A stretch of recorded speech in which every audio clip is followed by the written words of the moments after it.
Hey, you got your phone? Mm-hmm. Yeah, share the stream if you could. And and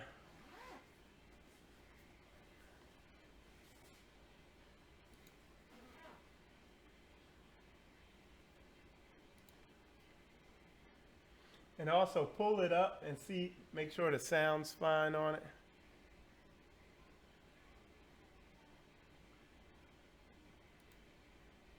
All right, there we go. All right, we live now, and we're gonna go to start Exodus Productions.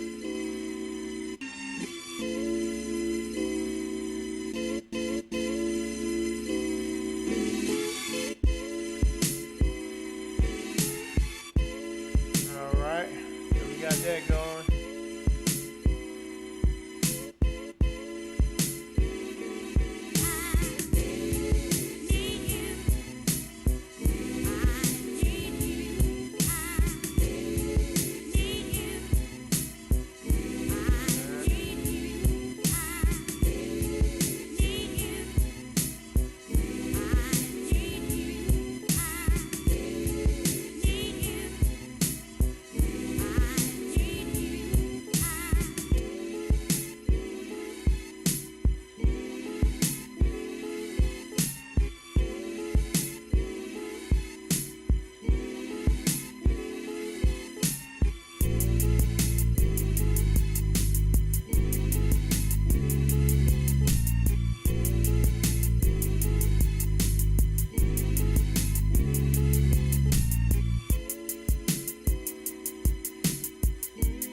Shabbat Shalom, everybody.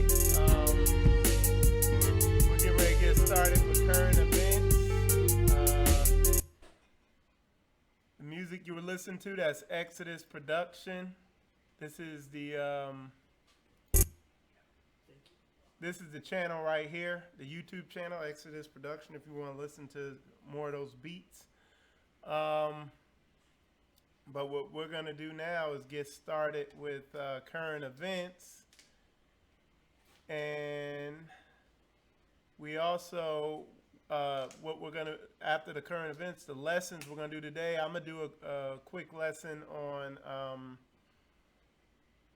self-examination. And then we have Brother Adanahu right here. Let's get him there. And he's going to be teaching on Hebrew clothing and culture. And he has, he brings unique experience because he's lived over in the Middle East and in Africa for years. So he brings a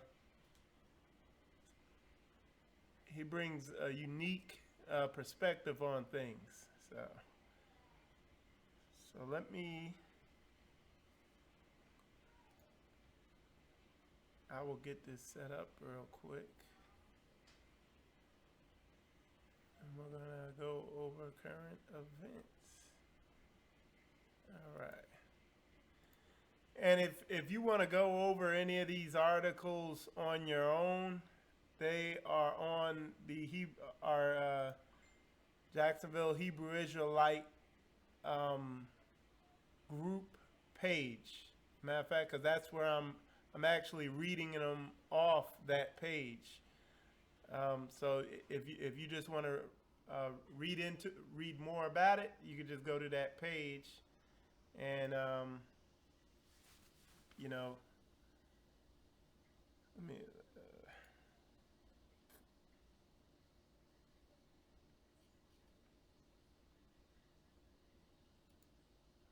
Okay, so.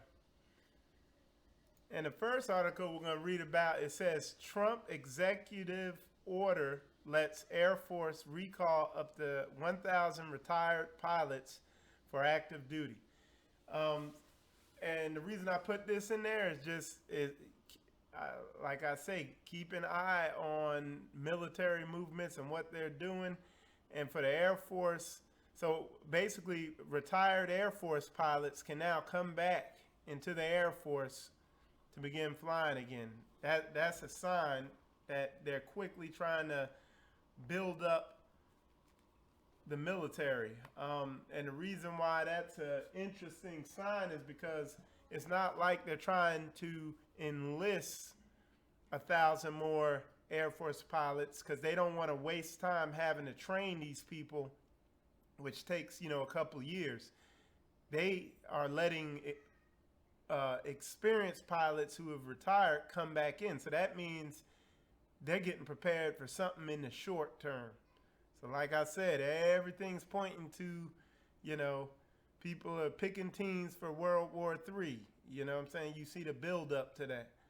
I mean, like I said, I retired from the Air Force, and I know what things like this mean. I know what things like that point to. So keep an eye on situations like that when you hear news like that. And another thing I saw where Kim Jong-un, the president over there, is he's been talking about he has a missile, or a Frankenstein missile or something, that can reach deep into the U.S., can reach California. So when he begins talking like that, something's getting ready to happen. Like when he directly threatens us, and we know, I guess when they figure out that he has that capability for sure, and that he's not just talking, you're going to see something happen, Okay, so this is another article I saw this week. And this is basically that alt-right guy, Spencer, or whatever his name is, was speaking down in at the college. What's the college, Cora, down there? He went down to University of Florida to speak, and they were protesting it, this, that, and the other. And one of the black protesters went up and hugged one of the neo-Nazis and said, "Oh, you just need love." And our people are just so confused because, given the chance, that dude would probably kill them even after the hug. He's just going through the motions because look at him. He's surrounded by, people who are against him. So he had to, go along. But our people don't realize these folks hate him. And the real question that our people need to be asking is who invited that guy to come down there and speak? What group was it that invited him to come down there and speak? And why would a college sign off on somebody like that coming to speak there? And a lot of our people don't realize the University of Florida is a conservative college. The Florida State, that's the one over in the Panhandle, right? Florida State is a liberal college. So, I mean, you wouldn't see that guy coming to Florida State to come speak. He went to the University of Florida. So, our people are they perish for lack of knowledge. They're not seeing all the little things that are going on. They're not paying attention to the news. So, but it's just things to keep an eye on, All right, let's see what else we got here. All right. Okay, so, all right, now this is another funny story. This guy here is, he's saying he's Jesus, okay? And he has a huge following, and he's saying he's Jesus and he's returned. And somebody asked him why he came to Russia, because he's in Russia, and why does he speak Russian? And he said his reason is because Russia has the right atmosphere or whatever for him to return. You don't see one black person there, though, do you? So just people being misled, and it just shows you people are still confused. Okay, I just threw that in there because I thought it was funny. But all right, let's see what else.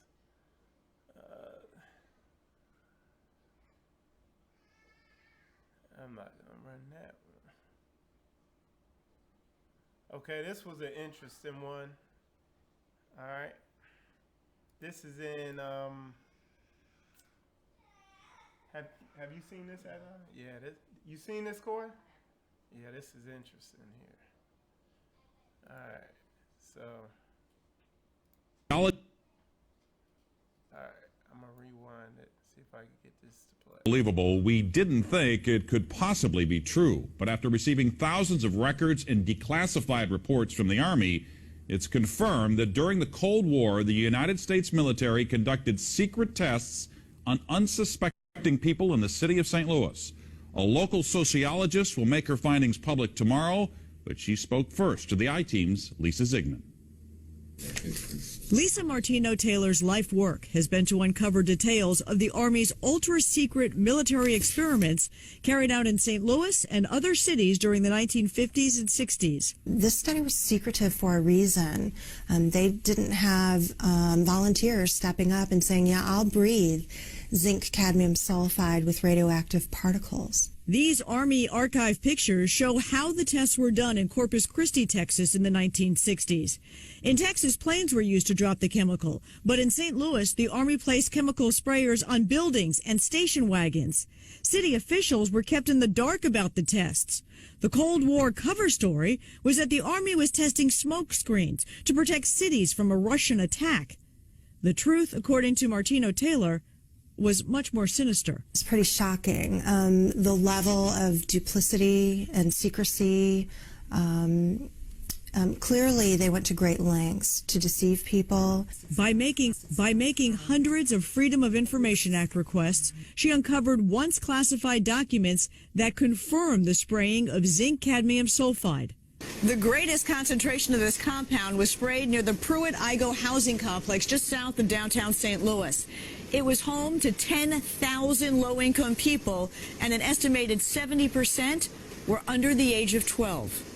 Martino Taylor claims they all unknowingly inhaled this compound morning, noon, and night so the government could measure its effects on their lungs. So this is in violation of all medical ethics, all international codes, and the military's own policy at that time. In 1994, then Congressman Richard Gephardt asked the Army to... So anyway, just, you know, and they said low income, whatever. Let's just say they sprayed it on the black folks. You know what I'm saying? And again, I'm bringing this up to show you that, hey, if they were doing that back then, what are they doing now? They talk about Project Bluebeam and all this stuff where they can use like electrical signals and do stuff to you. You gotta wonder what they're doing to us now. I mean, you saw what happened with Flint, Michigan, or whatever up there with them, with the water, them knowing it was poison. I showed you last week where you got the Bill and Melinda Gates Fund where they want to kill off a bunch of people. You know what I'm saying? So you got to wonder what are they pushing now, you know? And it just makes you ready to get up out of this kingdom, man. Wait, you're ready for this thing to wind down and come to an end. All right? Now this was another one I came across. I don't know the whole backstory behind it, but I mean, just look at the picture, you know? It's like racism is still alive and well, you know? These people do not care. They do not care about you. And I mean, we just got to get that in our head and realize that. And I'm talking about them as a nation, you know? All right. So.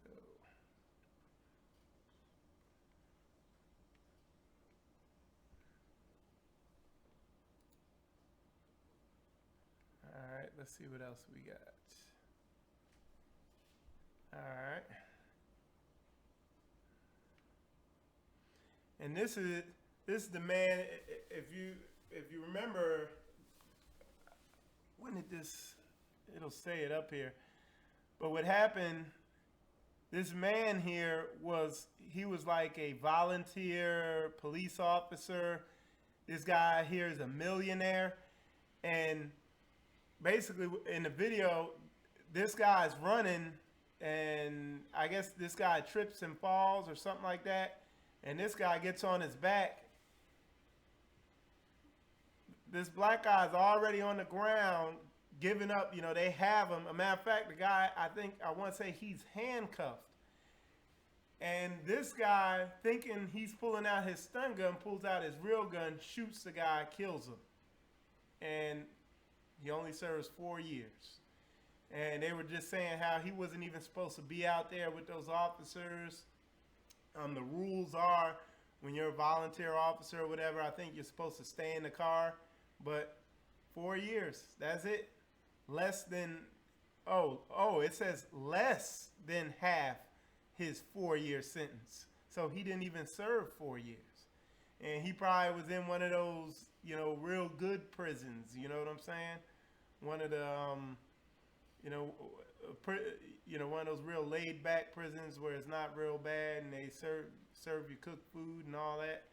So, but yeah, you know, that's our criminal injustice system where criminals get justice, you know, and the innocent people don't get any justice, you know.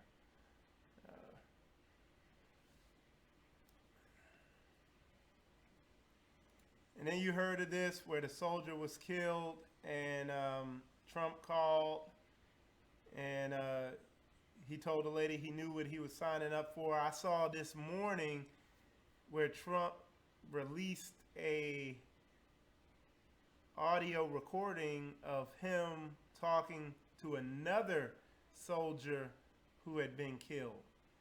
And this is some slick stuff, because when I saw it, I thought, because it was another black soldier who had been killed a while back.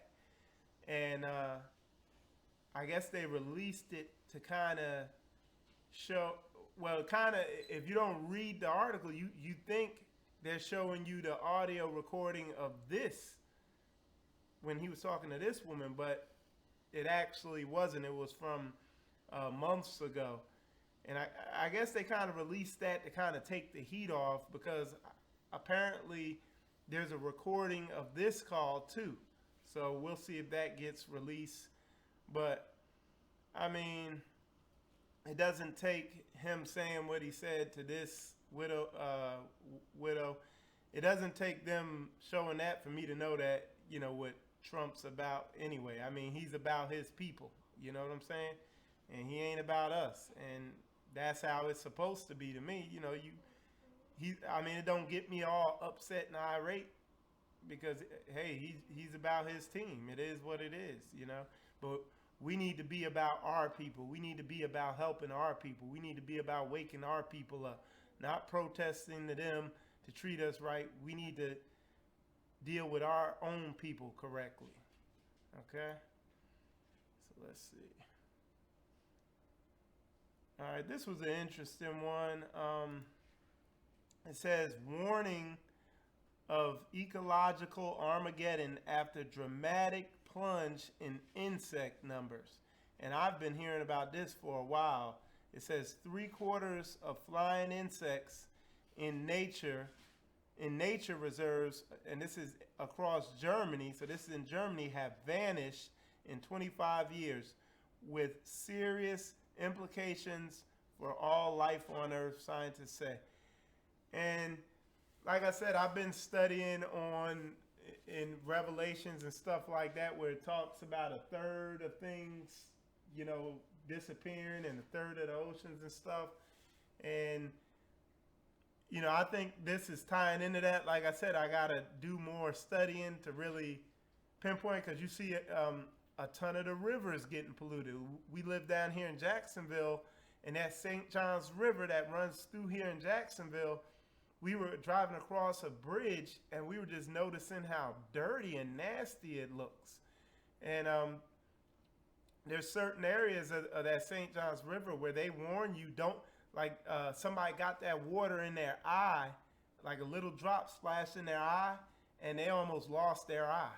So it's like they warn you about how dirty that water is, you know.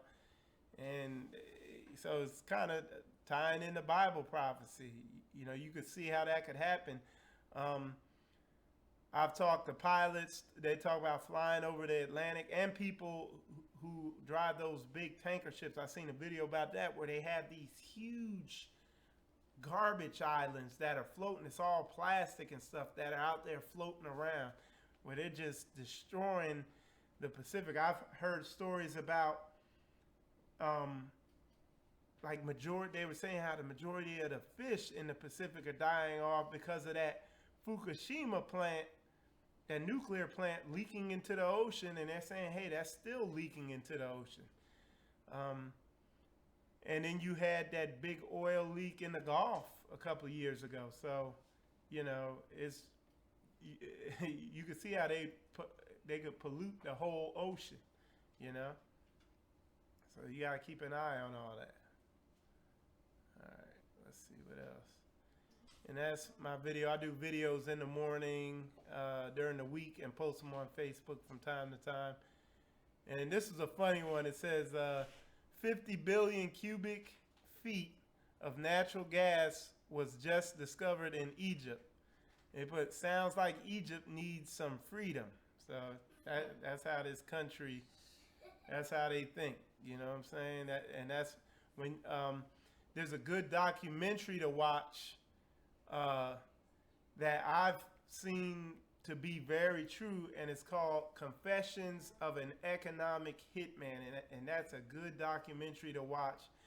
And it's this guy, he's talking about how he used to work for the government, I guess for the CIA, and just saying how this country, the process they use of taking control of other countries' natural resources. So just watch it on YouTube.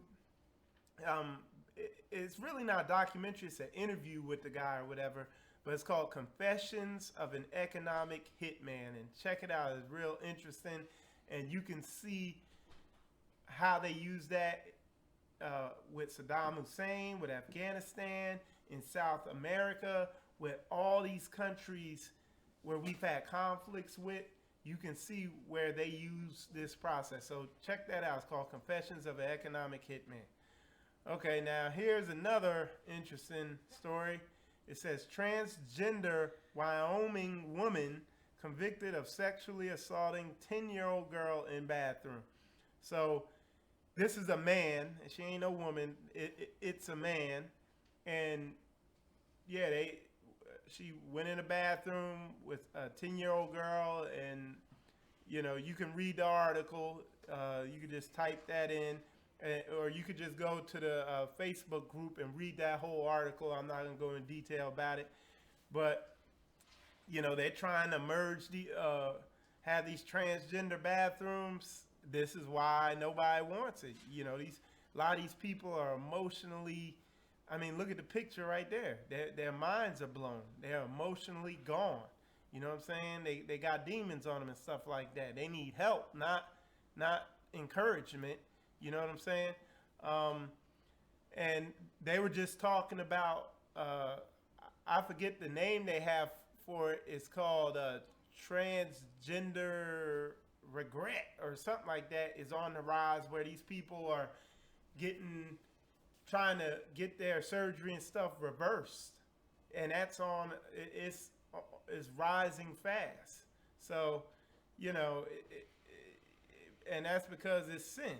And it's people with demons on them, and they're encouraging them to, they're pushing them to do wickedness, and of course it ain't gonna work out. Of course you're gonna regret it, Okay, I think there's one last story. This is in Jacksonville. It says FBI sex trafficking sting rescues infant 5-year-old and sister from predators, and I think this happened in Jacksonville because they were saying how on the rise it is here in Jacksonville, So, like I said, people's minds are blown. They're pushing sex everywhere, and there's no help. Nobody's teaching people how to deal with these strong emotions, how to deal with this lust. So, of course, you got an epidemic of things like this. So you got to guard your kids. You know what I'm saying? You can't turn your back on them once. And I remember somebody was saying at the football games, and particularly here we had the Florida-Georgia game, they said sex trafficking is real big around that time. So it's just something to keep an eye out for. All right, let's see.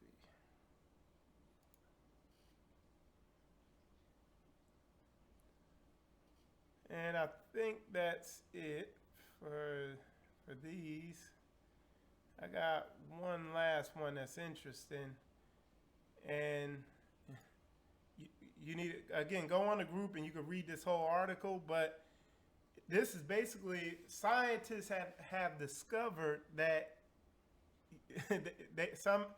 that there's life after death. They realized that through interviewing people who were pronounced clinically dead and stuff like that, they realize there's life after death, and the way they say it is that your conscience persists after death, well after death, through interviews they've had with people and stuff like that. And you'd have to read the article, and I think they said through brain activity they see or something like that. But the interesting thing, because the way they do this article, and there's a bunch of major news agencies reported this, because the science community had released all this information and they've stamped it off as official and everything. But most interesting thing I saw in this, and they were trying to be slick, is that they were saying how they see brain activity well after death, and they've interviewed people, and they found stories. However the interviews went, it was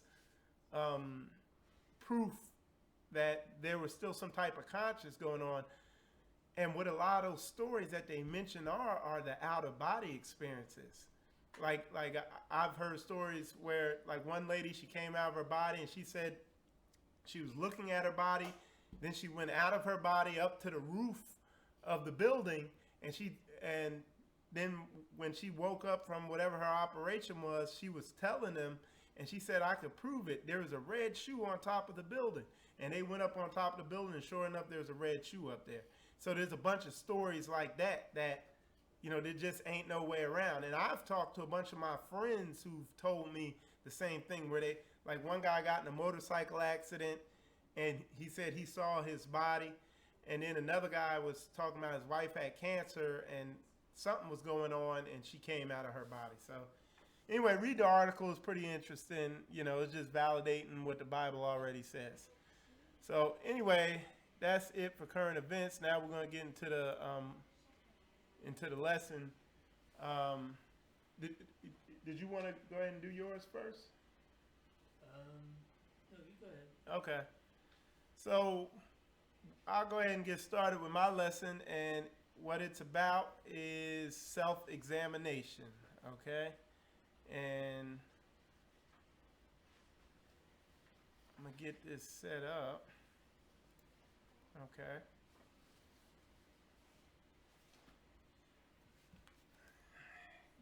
Okay. So,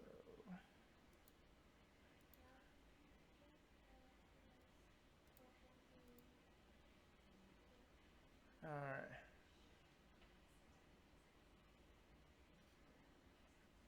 Okay.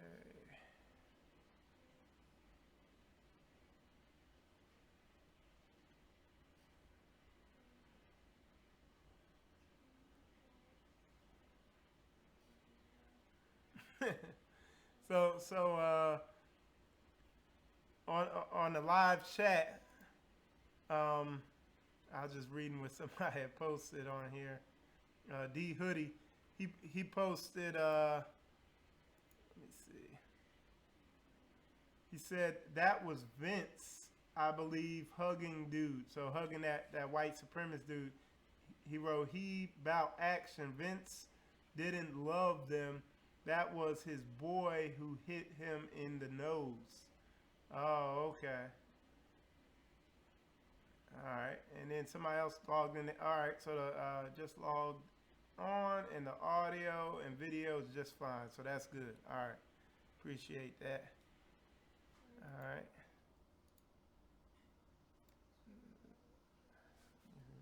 Bring this up to speed. All right. So,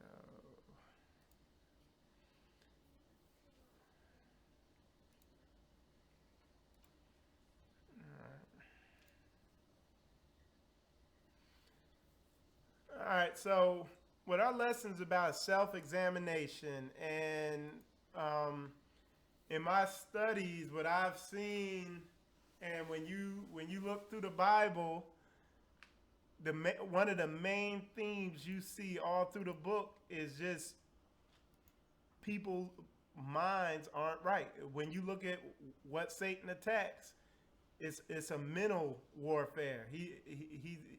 It's a mental attack. It's attack. It's an attack on your thoughts and how you're thinking and stuff like that.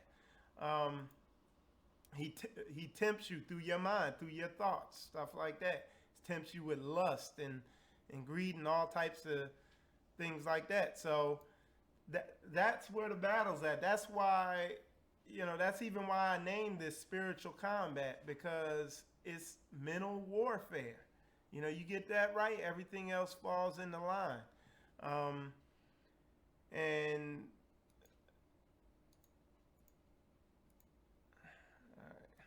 and so that's where the focus is. Um,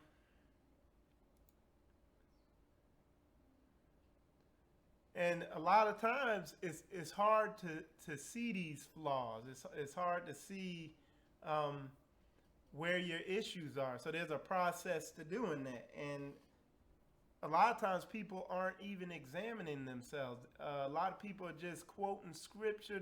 One of the first mistakes a lot of people make when they're coming in, when they're reading the word, even in Christianity. All right, hold on. We just had a problem with the feed. Let me get this right.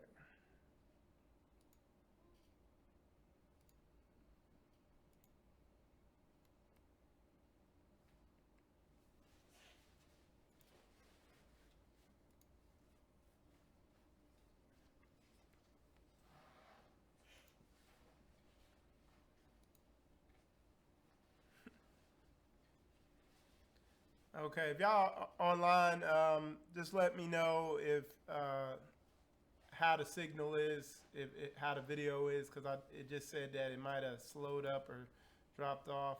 I think it's good now, but just type in if everything's good.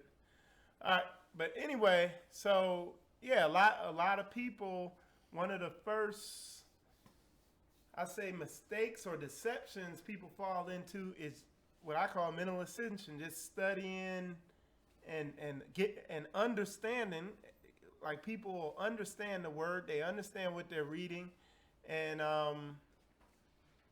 they'll think, hey, they'll mentally ascend because they feel like, hey, I understand that, I understand what I'm reading, and that means I'm right, I'm walking the path, I'm walking correctly. You know what I'm saying? Because they're getting the right understanding and everything like that. But that's not true at all. I mean, you could understand this whole book, and I say this all the time. You could have this whole book, memorize every scripture in the whole Bible, and understand how every scripture ties into the other scripture, and be able to break it down in 3 different dialects of Hebrew and languages and everything like that. But if you're not applying it, then it doesn't mean anything. Okay? And I'm going to show, we're going to go into that a little bit here. I say this all the time. Judas walked with Yahusha, with Christ. He walked with him. And he had probably the best understanding of this word. But he fell off. He fell short. Solomon, the wisest man, but he wasn't applying it. Okay, Yahuwah told him, stay away from those women from those other nations. They'll lead you astray. But he couldn't control his emotions or whatever, and he got led astray.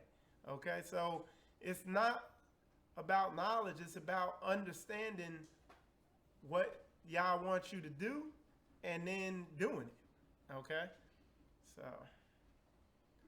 so the first verse we're gonna read, we're gonna go into, is Galatians chapter 6, verse 3. And if you got anything, just chime in. And if you're gonna say something, you could just sit over here, but it's Galatians chapter 6, verse 3, and it says, for if a man think himself to be something when he is nothing, he deceiveth himself. So again, that I'm just showing you, when I say mental ascension, this is exactly what I'm talking about. Thinking you're something and not looking at your actions and what's going on in your life to see if you really are it. You know what I'm saying? And I learned this the hard way, because at times I thought I had it together. Like, before I got married, I thought, hey, I thought I was a pretty complete human being. And then I got in marriage and saw I had a lot of areas I needed to work on. And same with my wife. She saw a lot of areas she needed to work on. And then we got our marriage going pretty good. And then we moved to the next level. You get involved in even with work. I thought I was pretty good with work, and then once I got into the truth, I realized I wasn't good on the job dealing with certain people. Then I got my Bible study group, and I saw a lot of flaws in myself there. And that's one way to see where you're off at, where you're not lining up with the word. You know what I'm saying? So it takes humility, okay? And it says, for if a man think himself to be something, and that's a thing I see a lot is, you watch a lot of these Hebrews on TV and stuff like that. They think, a lot of them, you could just hear it in they talk. They sound like they taught Jesus. You know what I'm saying? That's how they talk. You know, so you know that's a good scripture to keep in mind. You know, and that kind of proves my point where I'm talking about. You know, the self-examination, you know, if you don't examine yourself, you're going to be deceived, because that is where Satan is coming at to deceive you, you know. All right. So now we're going to Proverbs chapter 20, verse 5. And it says, counsel in the heart of man is like deep water, but a man of understanding will draw it out. And that word counsel, what the context is used in this sentence is purpose. Like, so the purpose of the heart of man is like deep water. There's a lot of stuff that you got going on inside you that you're really not unaware of. And if you have understanding, you'll be able to draw that stuff out and see that stuff and bring it to the surface and deal with it. But there's a lot of stuff that's buried deep down in there. And how do you get the understanding? That's studying this word. That's praying and supplication to the Most High. That's how you're going to get that understanding. But again, a lot of people, it's easy to miss this stuff because, I mean, your flesh doesn't want you looking at it. You know, what's that verse? The flesh is enmity, or the flesh is against the spirit. Mm-hmm. So, you know, so it's easy to miss this stuff. And a lot of people, they miss this, and they're unaware of this little key issue of self-examination because of pride or whatever, and they just keep studying. And it's easy to memorize scriptures and to learn the Bible. That's the easy part, okay? So they'll get the whole Bible down, get almost every scripture, and they're like, well, what do I do now? And then they're like, well, let me see if I could go even deeper into it, okay? When the real work, the work that requires literally, because I used to wonder, well, what am I on earth for? Like, why I got all this time? Well, you got all this time to get your mind right, to get all this sin out of you.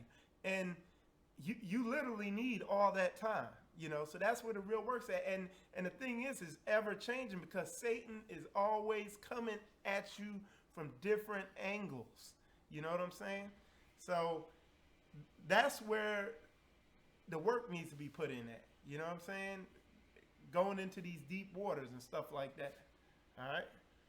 So that was Proverbs 20, verse 5. All right. All right. So somebody put something up here. Let me see what they wrote. They said they had hundreds in there yelling, "Get the."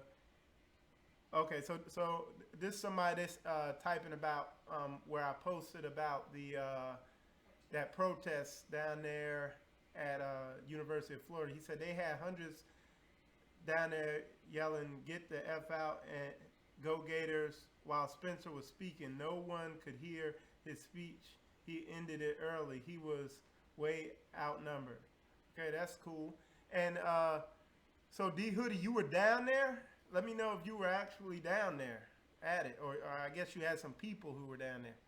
Okay, so now we're gonna go to the next verse. All right, so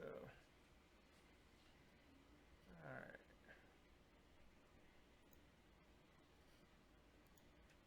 right, and the next verse is 1 Corinthians 13, verse 5.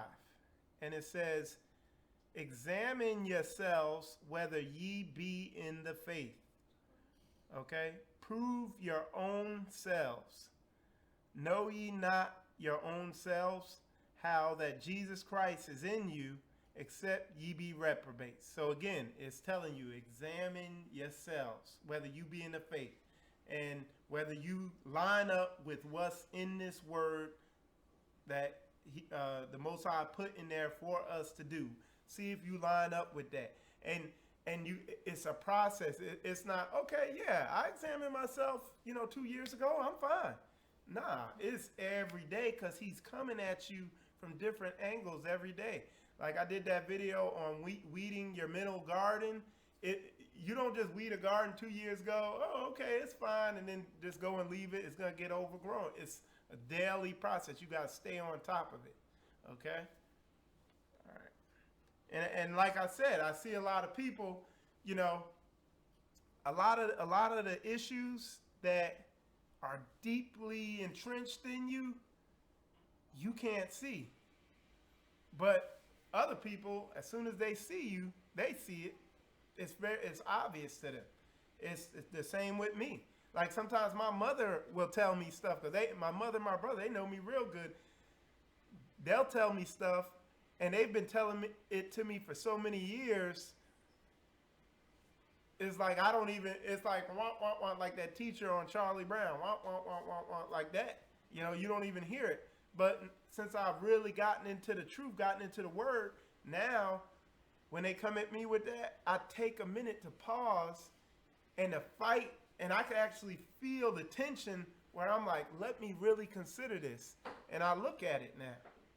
And a lot and it be true. They be, So it's about humbling down and really being serious about this self-examination thing. Because this is how a lot of people just going to go sideways. Okay? So, all right. So that was 2 Corinthians chapter 13, verse 5. Now we're going to go to Matthew chapter 16, verse 24 through 27. Okay? I'll leave that up there. So it says, then said Jesus unto his disciples, if any man will come after me, let him deny himself and take up his cross and follow me. For whosoever will save his life shall lose it, and whosoever will lose his life for my sake shall find it. For what is a man profited if he shall gain the whole world and lose his own soul? Or what shall a man give in exchange for his soul? For the Son of Man shall come in the glory, in the glory of his Father with his angels, and then he shall reward every man according to his works. Okay? So, not according to his Bible knowledge, not according to how many scriptures he knows, not according to, whatever you want to say, but it says his works. And the thing that prevents people from doing these works is emotional things. Because, again, Satan is an emotional attack.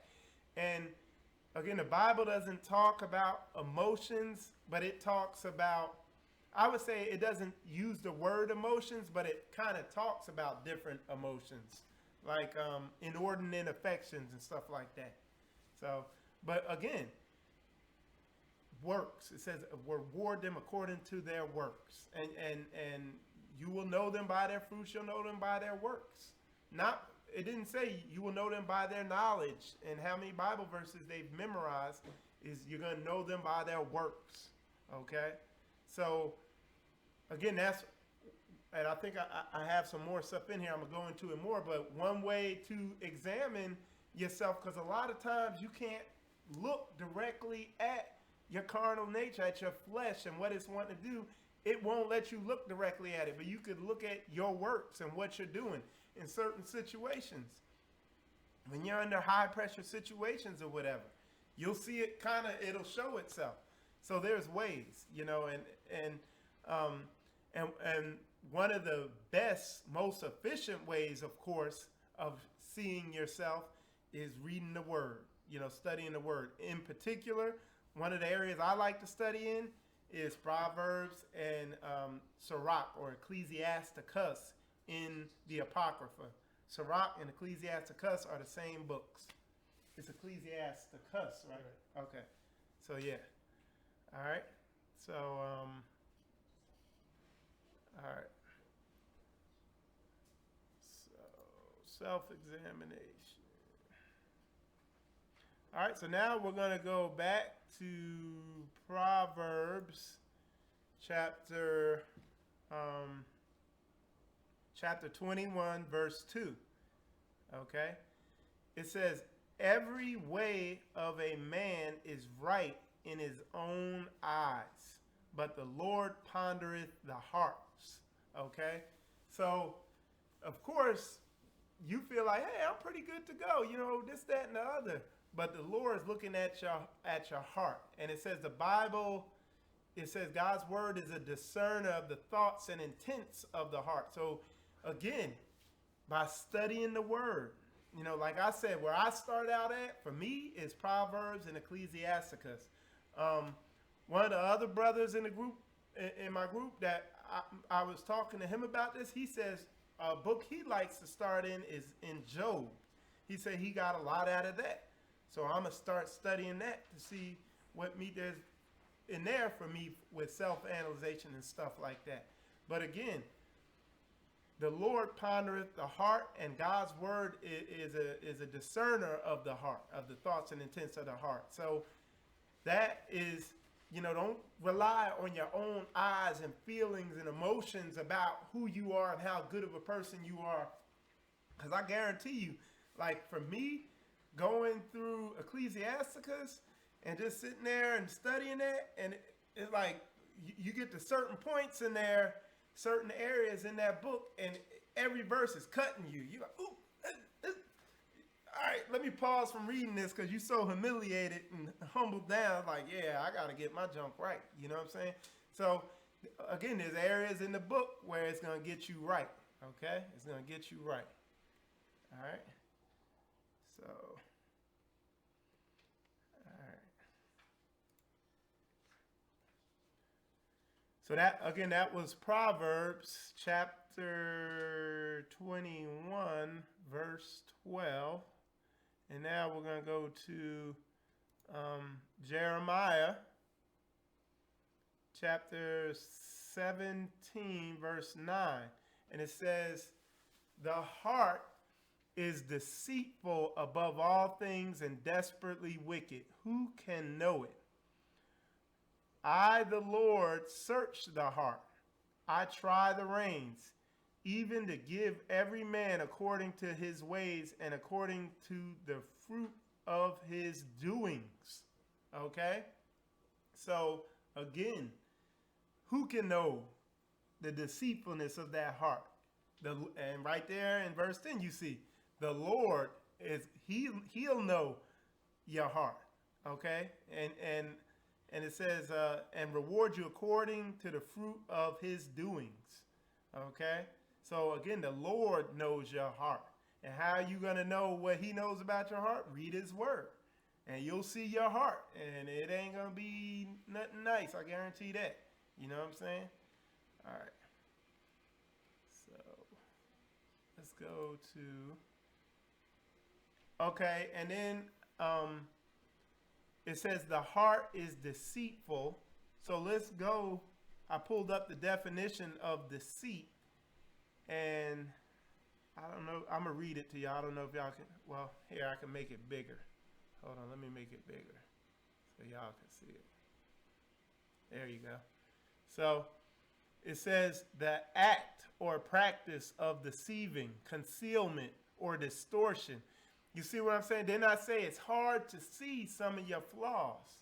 Okay? It's hard to see them. So distortion of the truth for the purpose of misleading, duplicity, fraud, cheating. Once she exposed their deceit, no one ever trusted them again. Okay, so an act or device intended to deceive, trick. So again, the heart is deceitful. So when you're looking at this stuff and you're trying to see what's going on with you, it's hard because it's misleading, and that's why you got to use the word as a standard to compare yourself against. You know what I'm saying? All right. So now we're going to 1 Peter chapter 5, verse 8. Okay? And so 1 Peter chapter 5, verse 8. And it says, be sober, be vigilant, because your adversary, the devil, as a roaring lion, walketh around seeking whom he may devour. Okay? So you need to be vigilant. Okay? And this is what I said. You can't just say, okay, I'm good to go, and just leave it. No, because he's walking around trying to catch somebody slipping, and he's going to deceive you. And you'll be thinking you're good to go, and then he'll slowly, subtly slide up in there and start deceiving you, misleading you, getting you off. And then then a year later, you're a monster. You know what I'm saying? So it's a constant process of staying vigilant, keeping your mind right, weeding that mental garden, staying in the word. And for one of the main, studying the word for one of the main reasons of self-examination, a constant process of looking at yourself and making sure your mind's right. You know what I'm saying? All right. And then I put, they have that term of backsliding. Oh, I'm backsliding, especially in Christianity. Oh, a backsliding Christian, this, that, and the other. And that's what backsliding is. It means you're not staying vigilant. And when you feel yourself, you're not as motivated to stay vigilant, it says, I can do all things through Christ who strengthens me. So you pray to him and he'll strengthen you so you can stay vigilant. He's not going to stay vigilant for you. Okay, you pray and he will give you the strength and the motivation to stay vigilant and to keep your mind right. Okay? All right, so now we got John 3:19 through 21. Okay? And I'll wait for y'all to get there. I'm going to check something on here real quick. Okay, somebody put...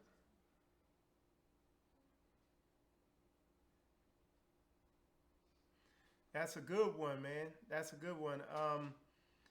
D Hoodie, he put one up. He put a verse up. See, and there's a bunch of verses in there, good verses that are applicable to what I'm teaching on. And this is a real good one. It's Psalms 26, verse 2. It says, examine me, O Lord, and try me. Test my mind and my heart. Okay? And I might have that. Let me see if... No, I don't have that. Yeah, that's a good one there. I like that. Okay?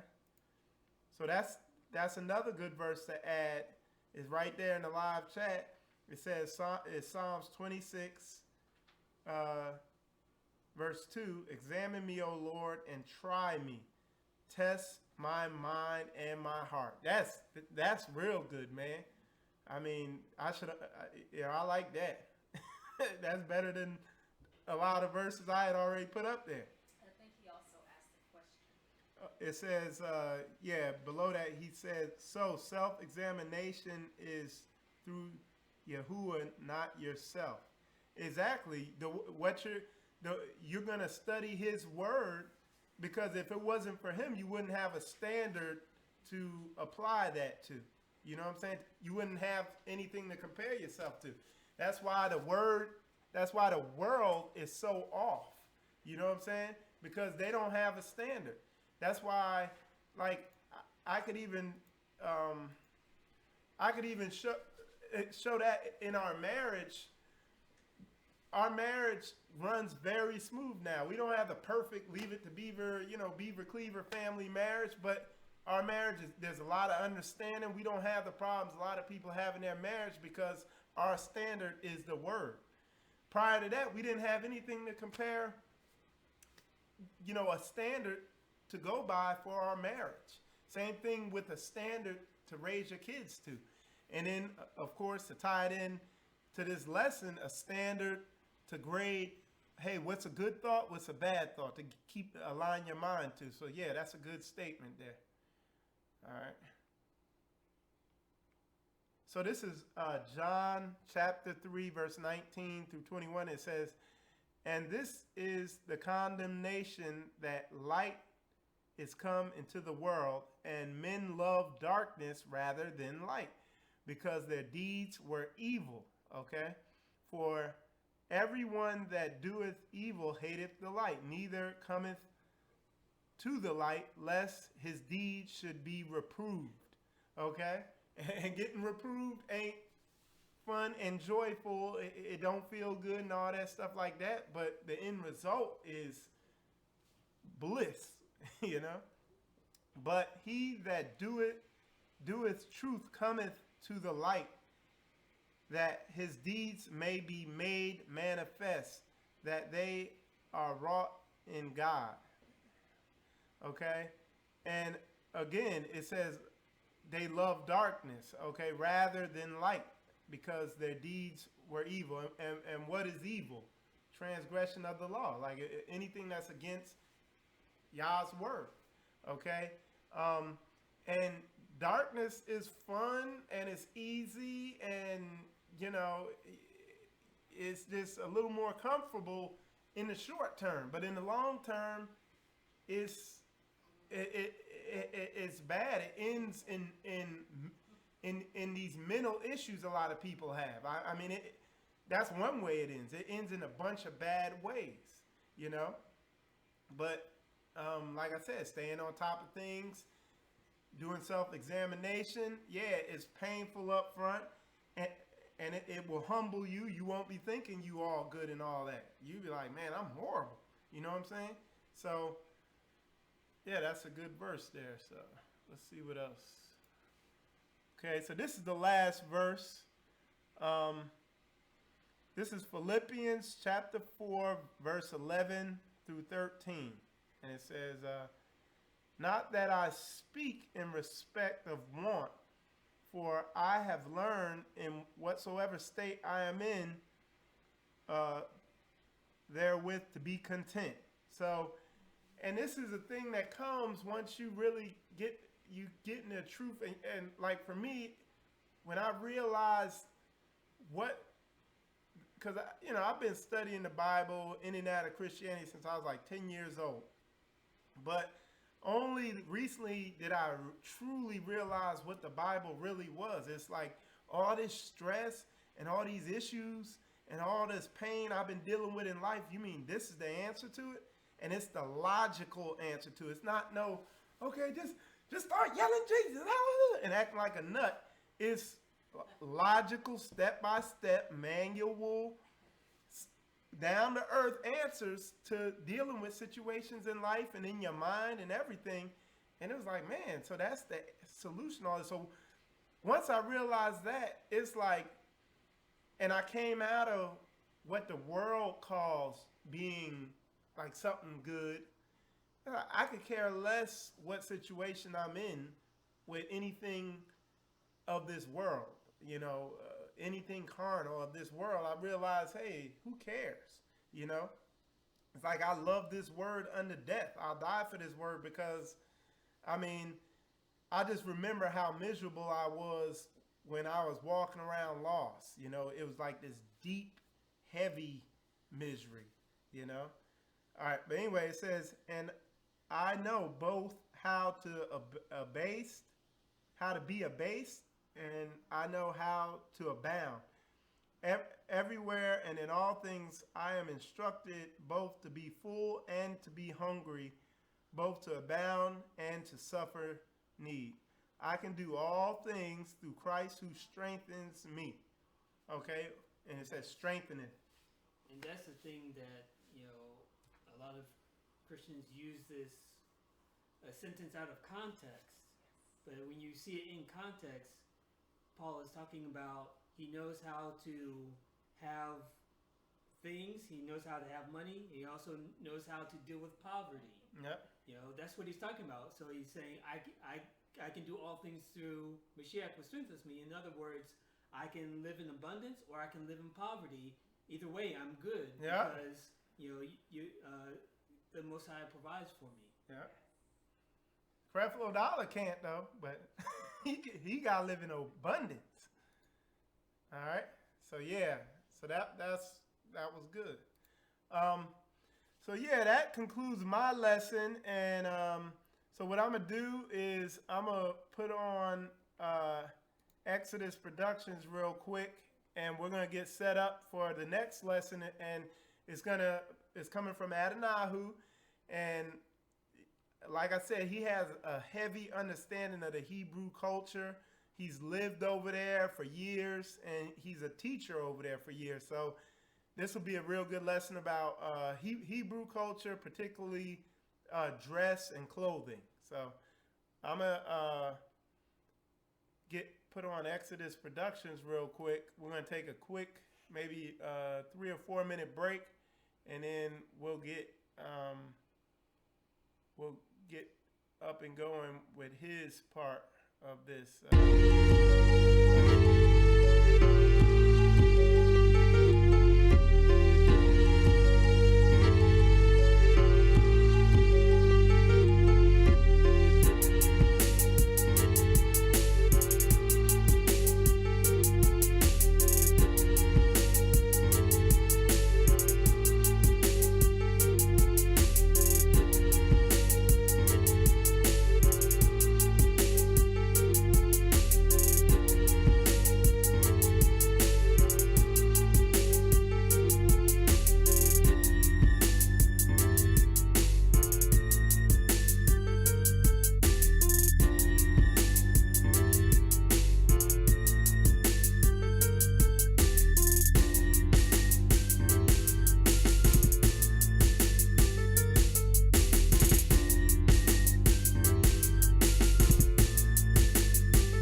Okay, so yeah, that was Exodus production. You know, like I said, it's up there on the screen. You could go to his Facebook, YouTube site. Like I said, he allows me to use his music for my broadcasts and stuff. And now we're going to get into the next lesson. So I'm going to turn it over to Brother Adanahu. And if you just want to give him a brief, let him know, a little bit about you and everything. And he'll be doing other lessons. But today's lesson is going to be about Hebrew dress and culture. So I'll turn it over to him. Okay, shalom. My name is Adinyahu Yashrael, and today I want to speak about certain issues dealing with culture, with the Hebrew or the Hebrew culture and mindset based on what was given to us by our Elohim Yahuwah, and really to understand what he has called us to do, how we're supposed to walk this walk, because it says that we would hear a voice behind us saying, "Here is the path, walk you in it." And it tells us to return to the ancient paths. So as we return to the ancient paths, we have to renew our minds, because we've been raised in a foreign culture, a pagan culture, that is contradictory to the ways of our fathers, and especially contradictory to the ways of Yahuwah. So if we can start the lesson, and I want to put down the notes there. Yeah. So culture. What is culture? Culture is defined as the social behavior and norms found in human societies. Culture is considered a central concept in anthropology, encompassing the range of phenomena that are transmitted through social learning in human societies. Okay. Some aspects of human behavior. Social practices such as culture, expressive forms such as art, music, dance, ritual, and religion, and technologies such as tool usage, cooking, shelter, and clothing are said to be cultural universals found in all human societies. The concept of material culture covers the physical expression of culture, such as technology, architecture, and art. All right.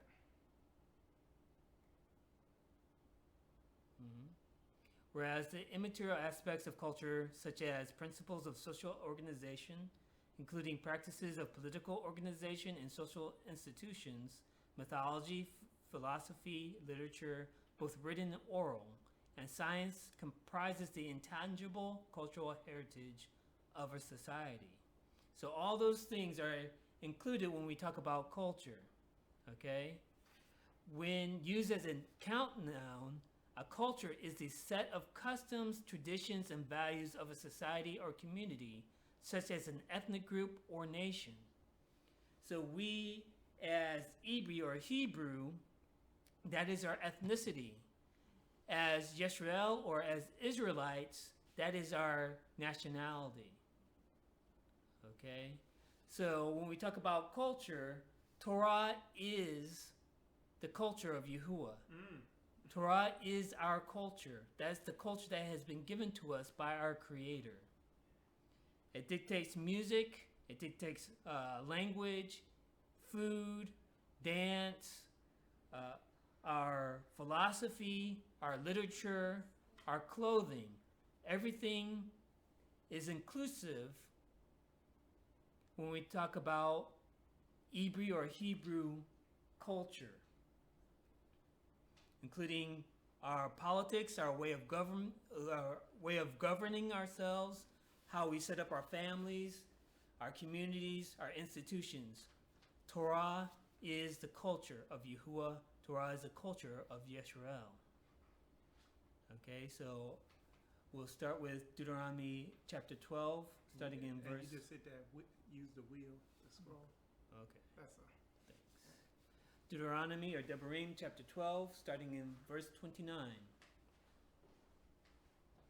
When Yahuwah your Elohim cuts off from before you the nations which you go to dispossess, and you displace them and dwell in their land, take heed to yourselves that you are not ensnared to follow them after they are destroyed from before you, and that you do not inquire after their Elohim, saying, how did these nations serve their Elohim? I will also do likewise. You shall not worship Yahuwah your Elohim in that way, for every abomination to Yahuwah which he hates they have done to their gods, for they burn even their sons and daughters in the fire to their gods. Whatever I command you, be careful to observe it. You shall not add to it nor take away from it. So this is what Yahuwah commanded the children of Israel to do as they were entering the land that was promised to our father Abraham. He told them not to follow the ways of the people that you are dispossessing. Do not follow their ways, but to observe carefully every command that I give you. Do not add and do not take away from it. That is the command of our master, as the command of Yahuwah.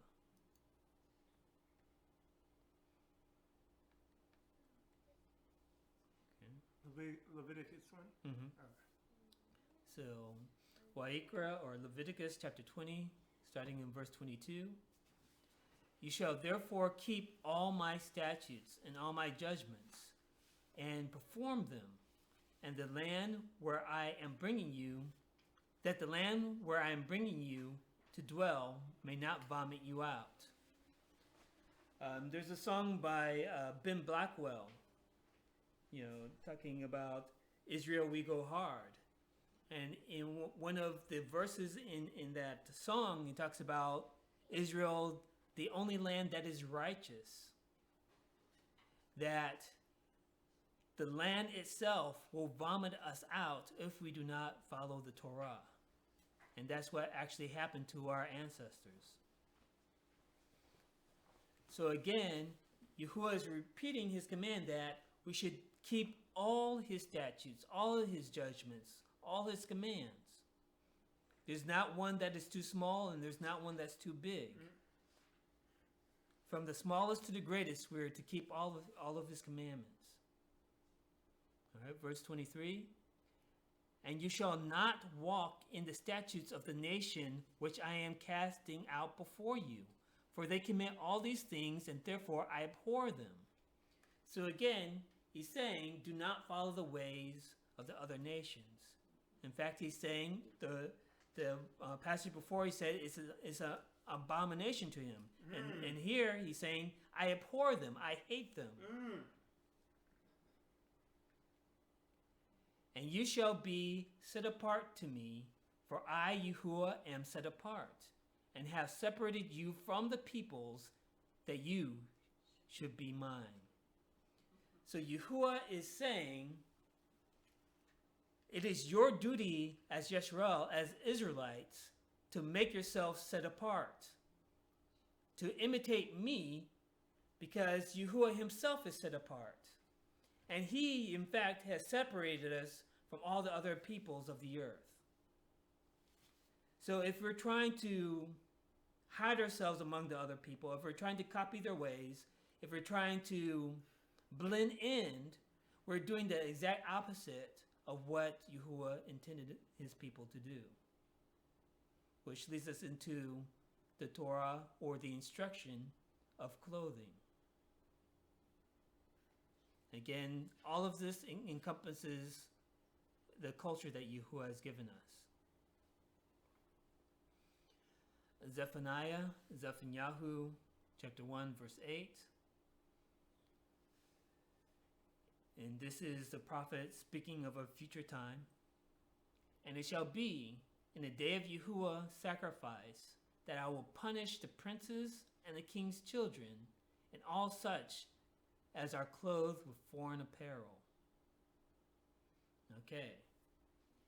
So Yahuwah is saying that he's going to punish all that are dressed in strange apparel, that are dressed in foreign apparel, foreign clothing. So that begs the question, what is foreign clothing? And what is the clothing that we as Yisrael, we as Israelites are supposed to wear? What are our regulations? What is our fashion culture?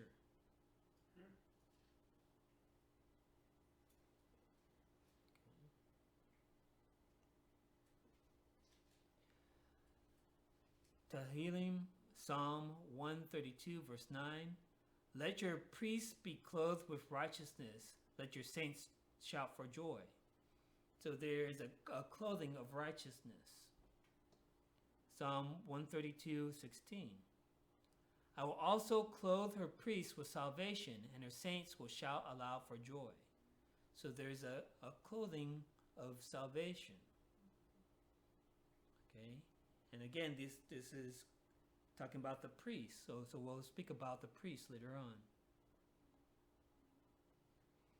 Yeshayahu, Isaiah 61, verse 10. I will greatly rejoice in Yahuwah. My soul will be joyful in my Elohim. For he has clothed me with the garments of salvation. He has covered me with the robe of righteousness. As a bridegroom decks himself with ornaments, as a bride adorns herself with her jewels. Okay, so there is, again,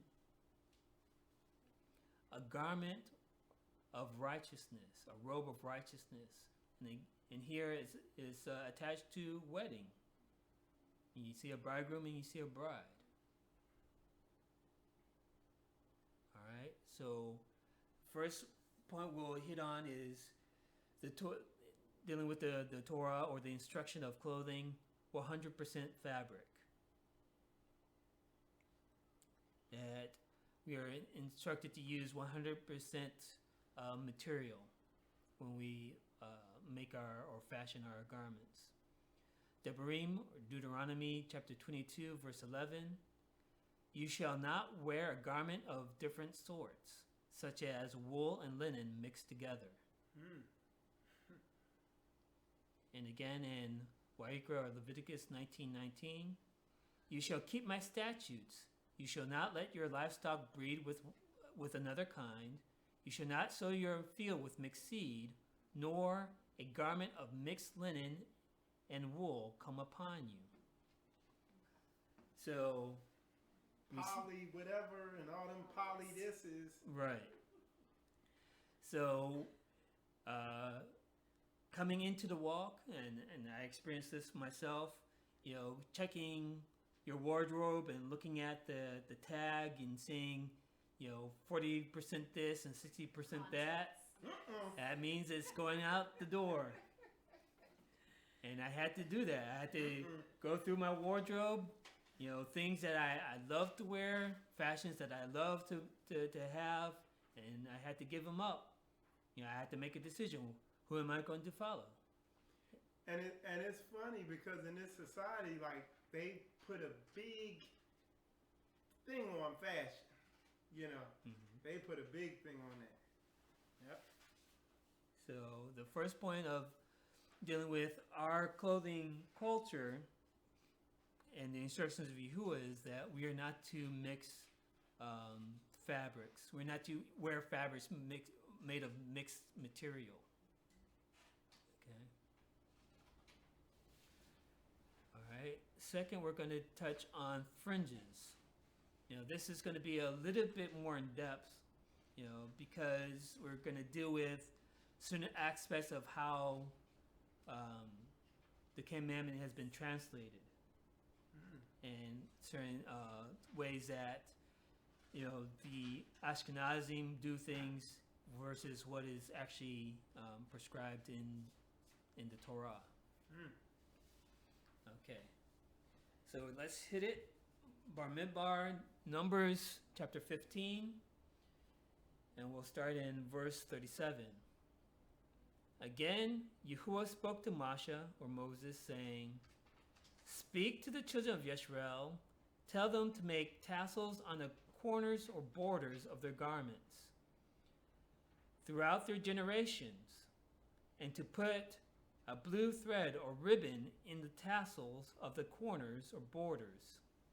You shall have the tassel that you may look upon it and remember all the commandments of Yahuwah and do them, that you may not follow the harlotry to which your own heart and your own eyes are inclined, and that you may remember and do all my commandments and be set apart for your Elohim. Set apart. Mm-hmm. I am Yahuwah your Elohim, who brought you out of the land of Mitzrayim or Egypt to be your Elohim. I am Yahuwah your Elohim. So these are specific statements that Yahuwah makes when you read through the Torah. When he makes a statement and then he says, I am Yahuwah your Elohim, that means you better do what I just said. He's putting his name on it. Mm-hmm. And then here in verse 41, he's saying it twice. In other words, he's saying, you better do this. Okay? That's very specific. So let's go back. All right, so again, he says in verse 38, throughout their generations. So that means from generation to generation, this is a commandment that we are to keep.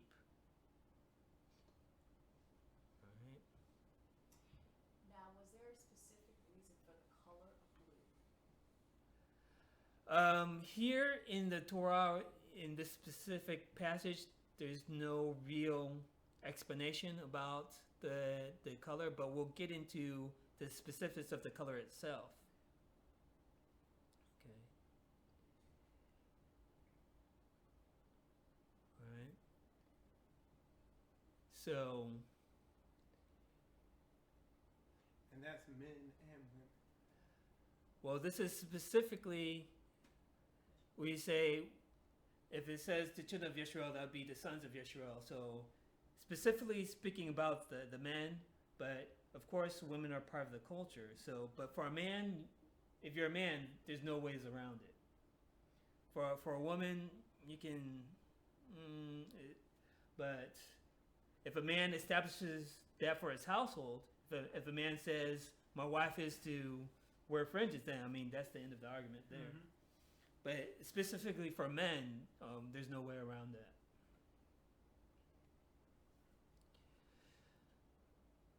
Okay, so it says that you have the tassel that you may look upon it and remember the commandments of Yahuwah and do them, and that you may not follow the harlotry to which your own heart and your own eyes are inclined. Now, me personally, in my experience, having that inclination to do mischief, you have those certain moments, but then, this is the way I normally dress, every day. So looking at myself and looking at what I'm wearing, like, I can't go there. No, I can't talk to that person. I can't do that because I'm afraid of Yahuwah and I don't want to misrepresent him. Okay? And me wearing this, this garment prevents me from making certain decisions that I would have made if I was blending in. Blended in with the culture. Wow. So even, in my walk, becoming more mature, more complete day by day, again, this is a garment of righteousness. It's actually leading me to righteousness. It's actually adds to the conscience of my heart, telling me that if my heart wants to stray in a certain situation, if I was blending in, I might make a bad decision. But since I am clothed in this garment, it pierces my heart that, no, I can't do that. So what you're saying, it's also inwardly. Yes. But it's inwardly and outwardly. Right. By And it, like we talked about earlier, and something I brought up is, because a lot of people feel that it's just an outward thing, but I mean the book tells you to do the inward thing and the outward thing. Right. They talk about the inside of the glass is dirty, but the outside is clean. But Yahuwah wants the whole glass clean. Mm-hmm. You know what I'm saying? So it's just, it's tough to get around it. Ain't no way around it. And like we talked about before, the first passages, Yahuwah said, "Do all my commandments. Do not add and do not take away." Mm-hmm. Okay. All right. So that's so when we look at Numbers 21, verse 9, this is an episode where the people had sinned, and Yahuwah sent venomous snakes to bite the people. All right. So Moshe made a bronze serpent and put it on a pole, and so it was, if a serpent had bitten anyone, that he looked at the bronze serpent and he lived. Okay, so again, it's something to look at and you're saved. Right? Just like the fringes with the border of blue, you look at it and it's supposed to keep you from doing sin. Right? Okay, and D Hoodie online said it's not just carnal, it's spiritual also. Right. Well, it says that the Torah or the law is spiritual. So anything that is Torah is from the Spirit. Mm. So this is a spiritual garment because it's according to the Torah. I love it. You know, and you know that's the thing is, it says that the Ruach HaKodesh, or the set apart Spirit, is the Spirit of truth. Mm. So when we do things that are truth, and His word is truth, and His word says to wear this set apart clothing. So this set apart clothing is spiritual. Mm. You know, American culture, they always, individuality, and I think that's just part of the drunkenness. Mm-hmm. Well, they say individuality, but everyone is the same. It's the same, Yeah. yes. Yeah. There's no one set apart. So Everyone's doing when I walk out, they talk about being individual, but when I walk out, I'm different. Yeah. All right, so that's the oxymoron of it. All right, so John chapter 3, or Yehukanan chapter 3, verse 14, and this is the Mashiach speaking.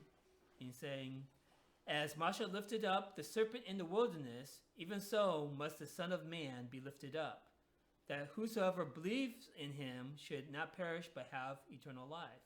So again, looking at something that preserves your life. So it talks about that Yahusha is the goal or the end of the Torah, meaning he's the goal, he's the focus of the Torah. In other words, if you walk as he walks, you will fulfill, you will do the Torah. Mm. Okay, so that's the same thing as what this border and this fringe is supposed to represent. Say that again. So, Yahusha is our example. And I think it's 1 John, it talks about those that are born of Elohim, those are born of Yahuwah, must walk as Yahusha walked. So we'll get to see, we'll later on we'll see how did he walk? How did the Messiah himself dress? Okay. Now, Devarim, chapter 22, verse 12. "You shall make tassels on the four corners of the clothing or vesture with which you cover yourselves." Okay, so here is the issue that a lot of us don't really realize, or some of us have gotten confused on. Because in Numbers, it talks about, in English, it's translated as tassels. And also in Deuteronomy, it's translated as tassels. But in the Hebrew, these are two different words. Okay, so in Numbers 15, the word tassels is actually tzitzit. Okay. Okay, and in Numbers, Numbers 15. the word is gadil. So these are two different things being spoken of. All right, so we'll get into the Hebrew. So when you look at the passage in Numbers, it talks about a ribbon of blue, right, and tassels on the border, right. But when you get to Deuteronomy, there's nothing mentioned about blue. And then in Deuteronomy, it talks about 4. But in Numbers, it didn't mention the number 4. Okay? So these are two different things being spoken of. But in English, the word tassel is used for both. So you think it's talking about the same thing, but it's not. There are two totally different Hebrew words being used there. Okay? And again, in Deuteronomy, it says you're supposed to put this on the corners, the 4 corners of your clothing or your vesture, meaning your outer clothing on a vest. Whereas in Numbers, it's saying on their garments throughout their generation. So this is supposed to be on your garment. Okay. So we'll get into the Hebrew here. And it didn't say specifically which garment. It Right. could be a shirt, Mm-hmm. a skirt. But he said outermost. Yes. Well, that's in Yeah, the that's Deuteronomy in one. Yeah. Okay. All right. So first we'll hit the blue. So that's you can see the Strong's number there, H8504 Tekelet. And it says this probably for H7827, the Syrian muscle, i.e. the color violet obtained therefrom or stuff dyed therewith, blue. Okay, so it's a violet blue, a blue violet color. Okay, in the Septuagint, Tekelet was translated into Greek as Akinthios or hyacinth. So if we get I downloaded a picture of the hyacinth flower, of what it looks like. I love hyacinth. All right. Well, this is here is a picture of the different shades of violet. So these are the family group of the shades of violet. So some of what we call blue is actually technically violet, but the Tekelet, or what's translated as blue, really isn't blue as we think about it, as we think of it, but it's really blue violet. But you can look that up. But you go to the picture of the hyacinth. All right, so this is the hyacinth. So you can see the range there of it's kind of like from a blue to a purple color. So this is the range of Tekelet.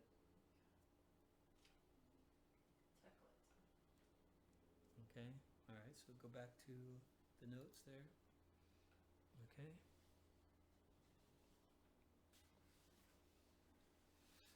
All right. So this is on the hyacinth or hyacinthus.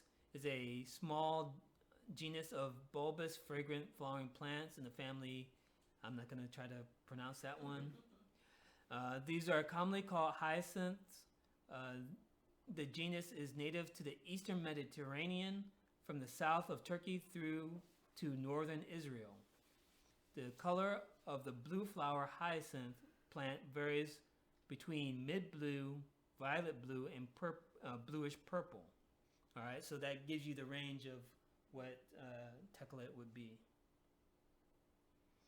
Okay, so now when we looked at Numbers, when we said the tassel there is the Hebrew tzitzit.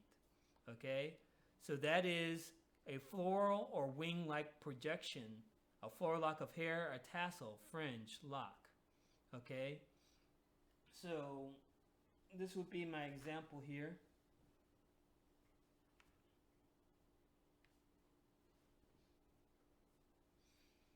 All right, so this would be the zitziot, or this is a zitzit, plural zitziot, here, and you see that it's been locked, it's been knotted, so it's actually locked there. So as opposed to what some people wear, and I've also worn like this kind of fringe, really isn't the zitzit because there's no locking there. I think that's what I got. Yeah, that's what I got on. So. But no, but yours is That's locked. twist, Yeah, yours is locked. So yeah, this is the exactly. bouillon. So that's locked. So Right. that's a zitzit. Right. Okay. Yeah. So that would be considered a zitzit.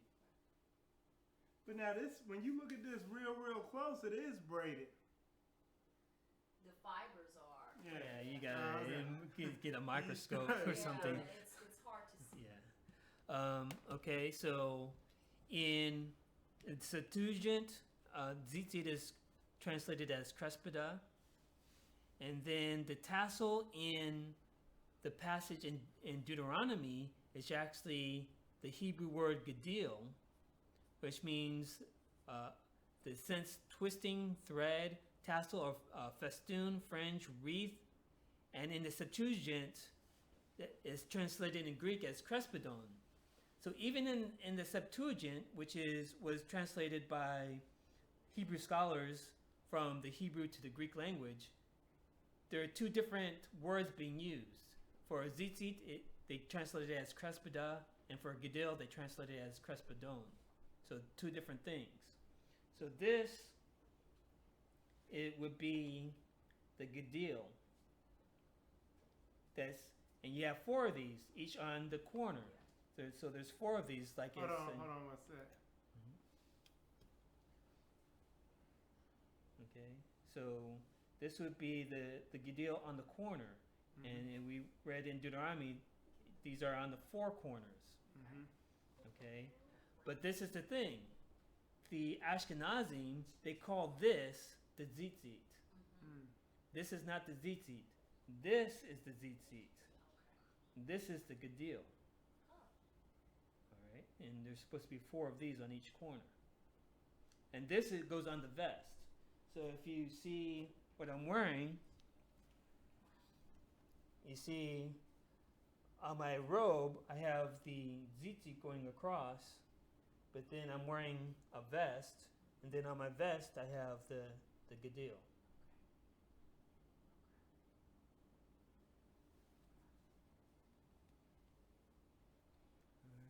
And you said that gadil goes on the outermost garment? You said? Well, basically on a vest, and the way that they would use it in ancient times. All right, go to the picture. I think I have a picture of how the Ashkenazim use how they wear their talit. Okay, hold on one sec. I'll pull that up.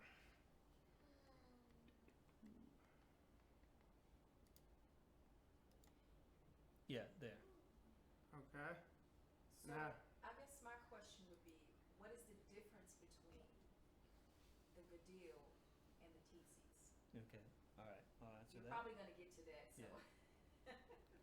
All right. So here's a picture of a talit, or what they call a prayer shawl, that is popular with the Ashkenazim. They call it a talit, but this is actually the ancient style of talit that they would wear. Okay, and again, it would have the gadil on the four corners, which I don't have on this one, and then they would wear it like this, and have a belt tied around it. Okay, so that's how the ancient style talit would be something like that. So this would be the vest or the vesture that it's talking about.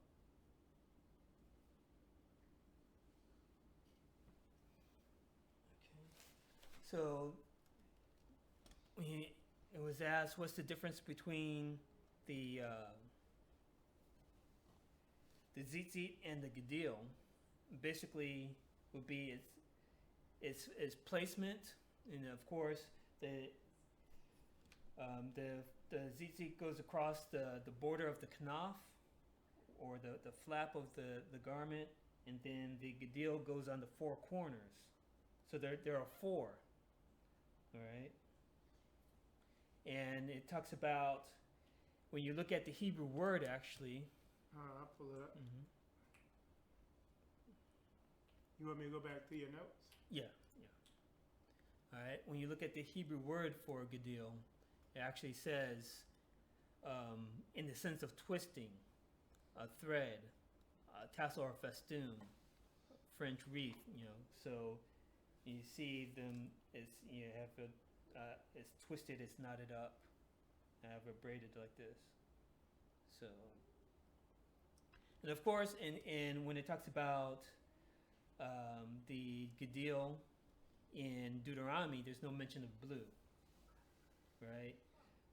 But for some reason, yeah. So, for some reason, I don't know where it originated, but I guess they say that if you have blue in your gedil, it means you're messianic. So, but I don't know where that came from, actually. Okay.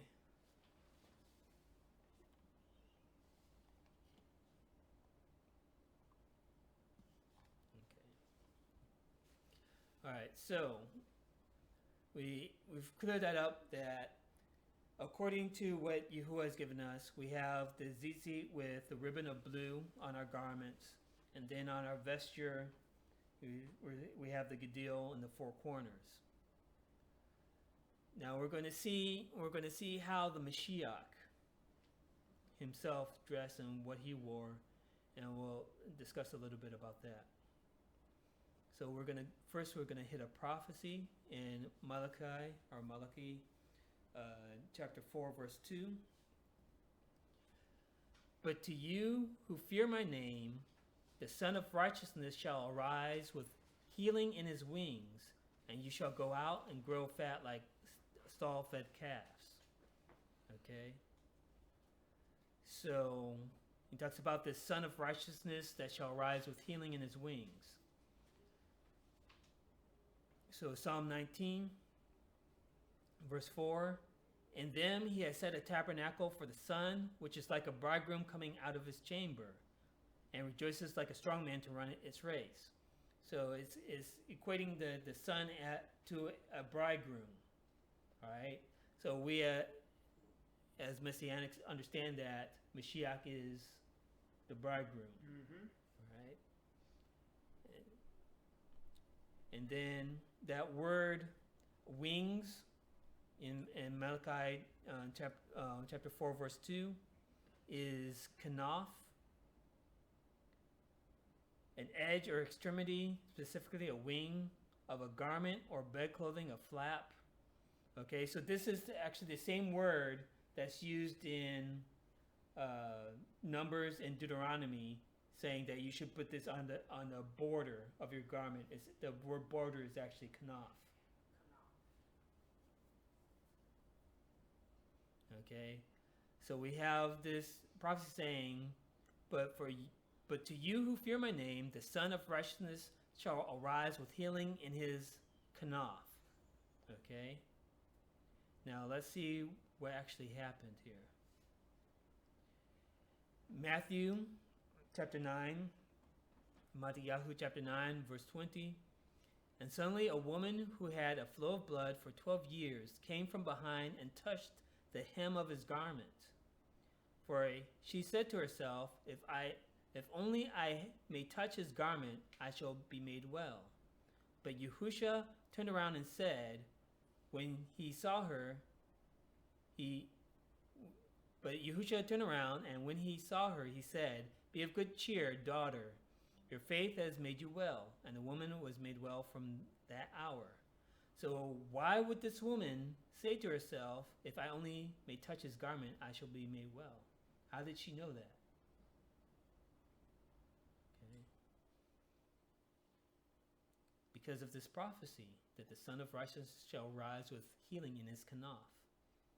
Okay, so we'll look at that word. All right, and we got a question online. It says D Hoodie 24. He put, but it's no judgment, or does it just not mention it? We understand that we are to obey the commands of Yahuwah, and if you go through Deuteronomy chapter 28, that's the judgment right there.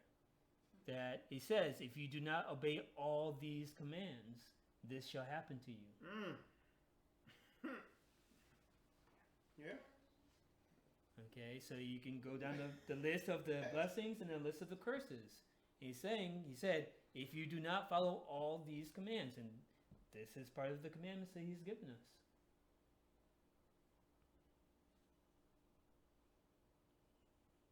Okay.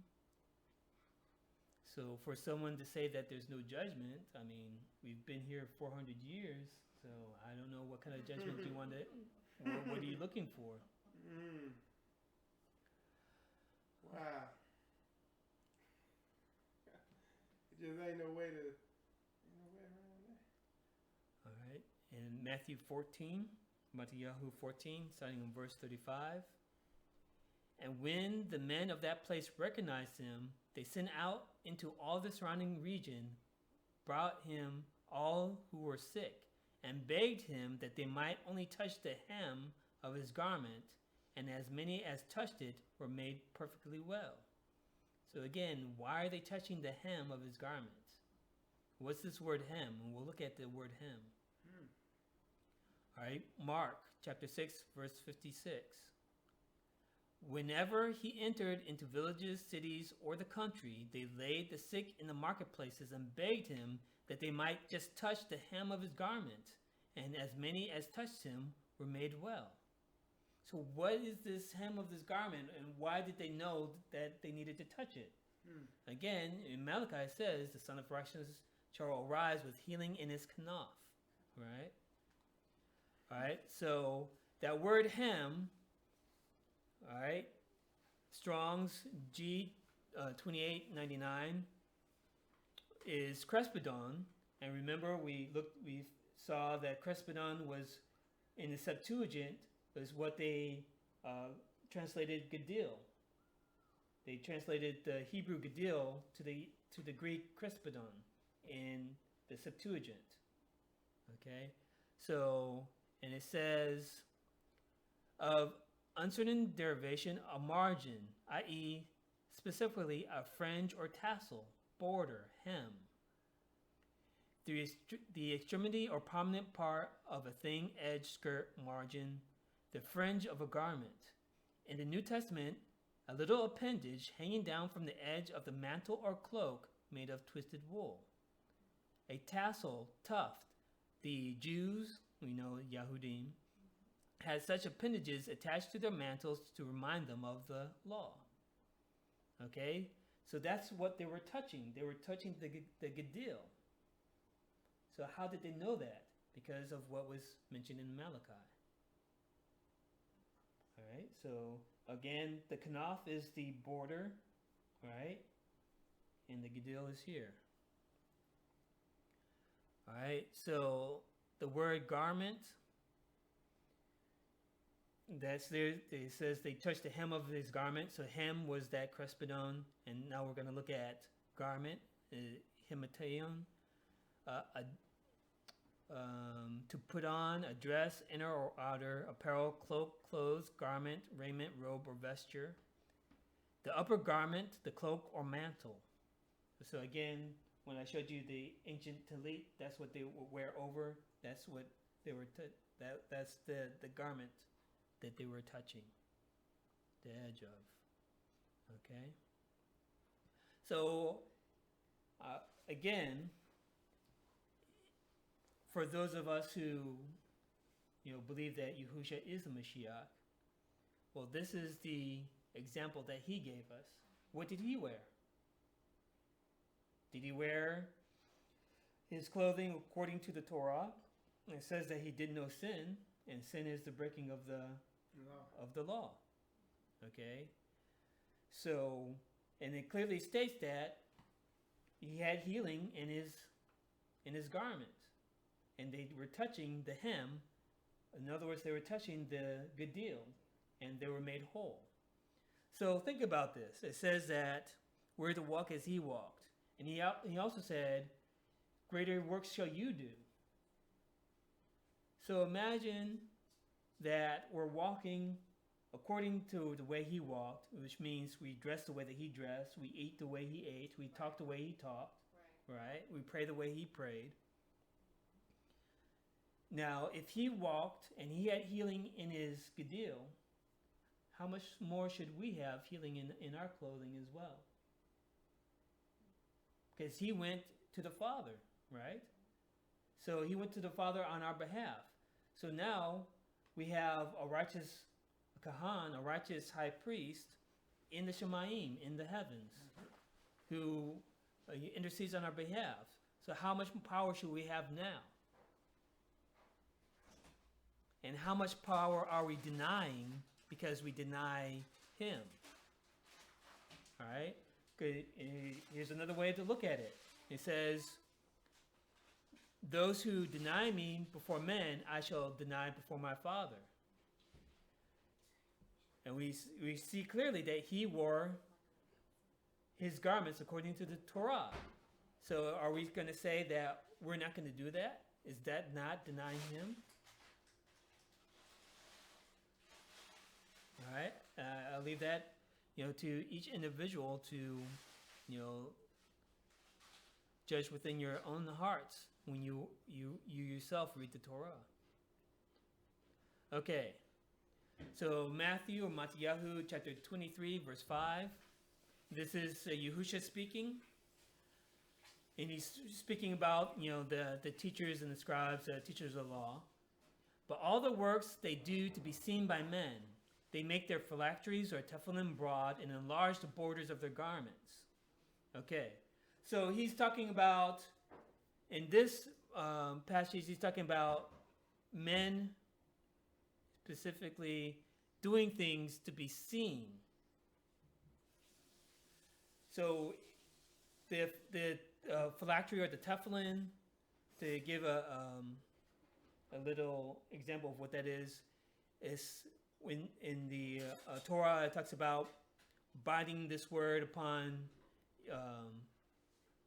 your heads, between your eyes, and as a mark upon your hand.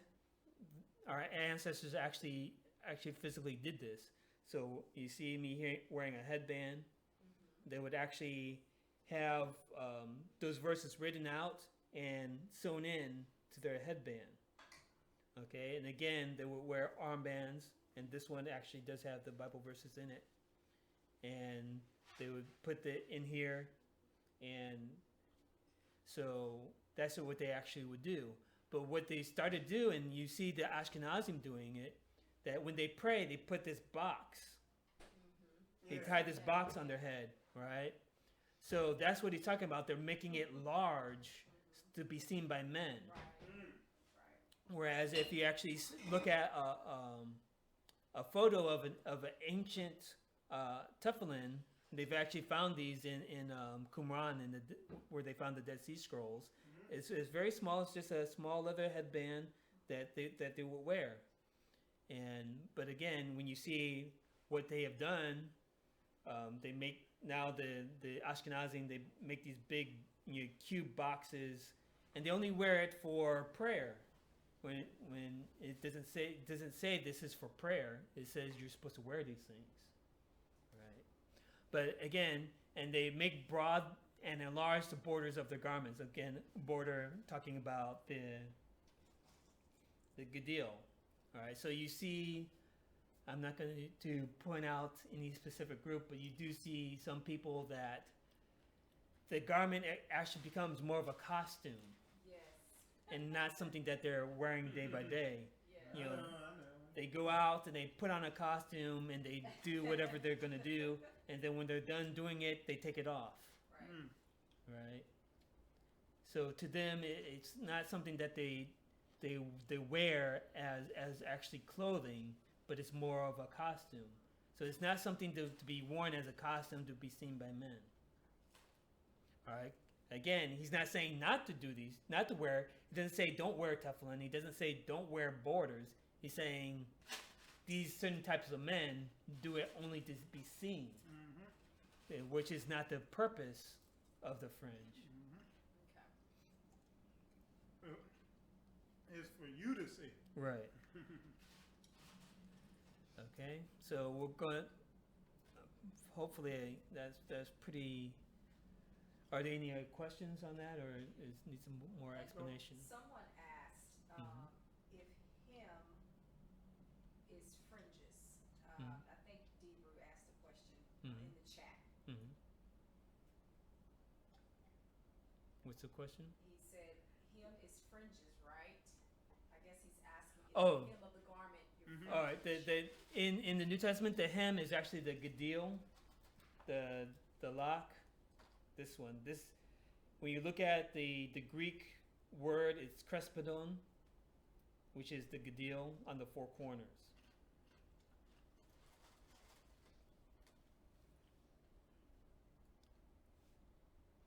Okay.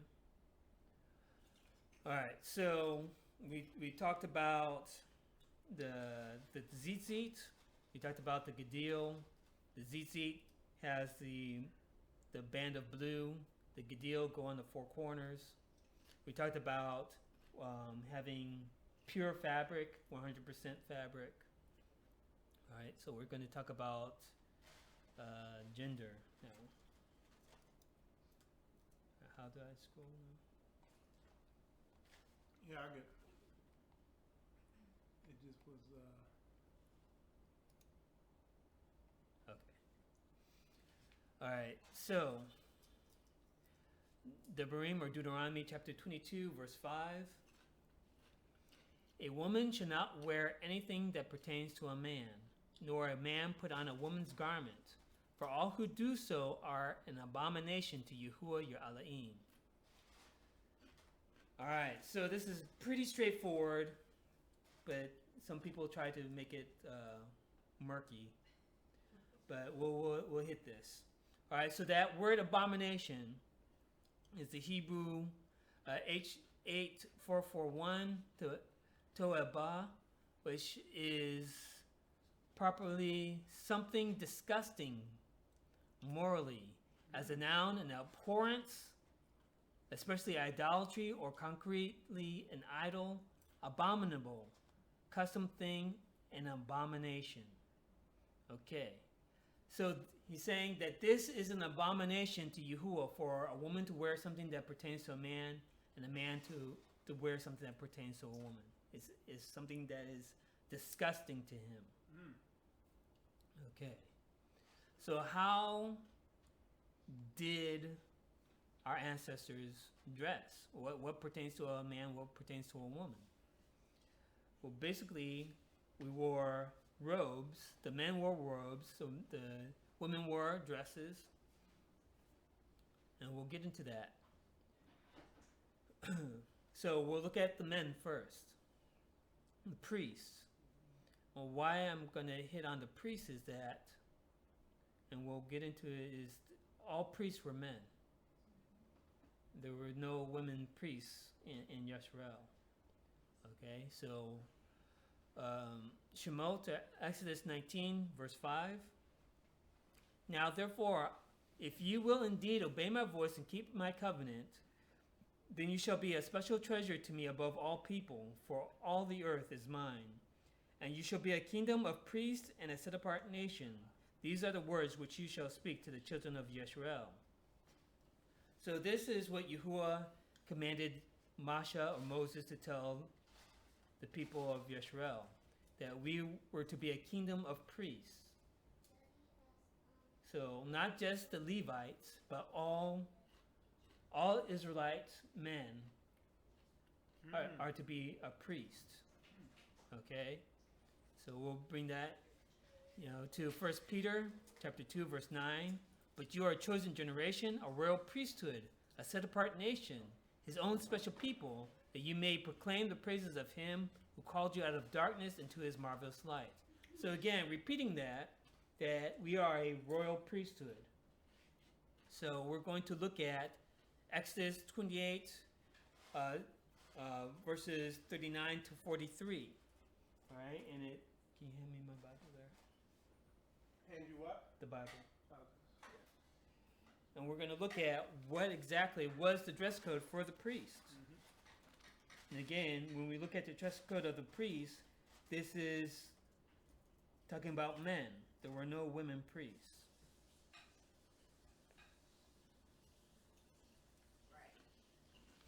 Okay, so Exodus 28, starting in verse 39.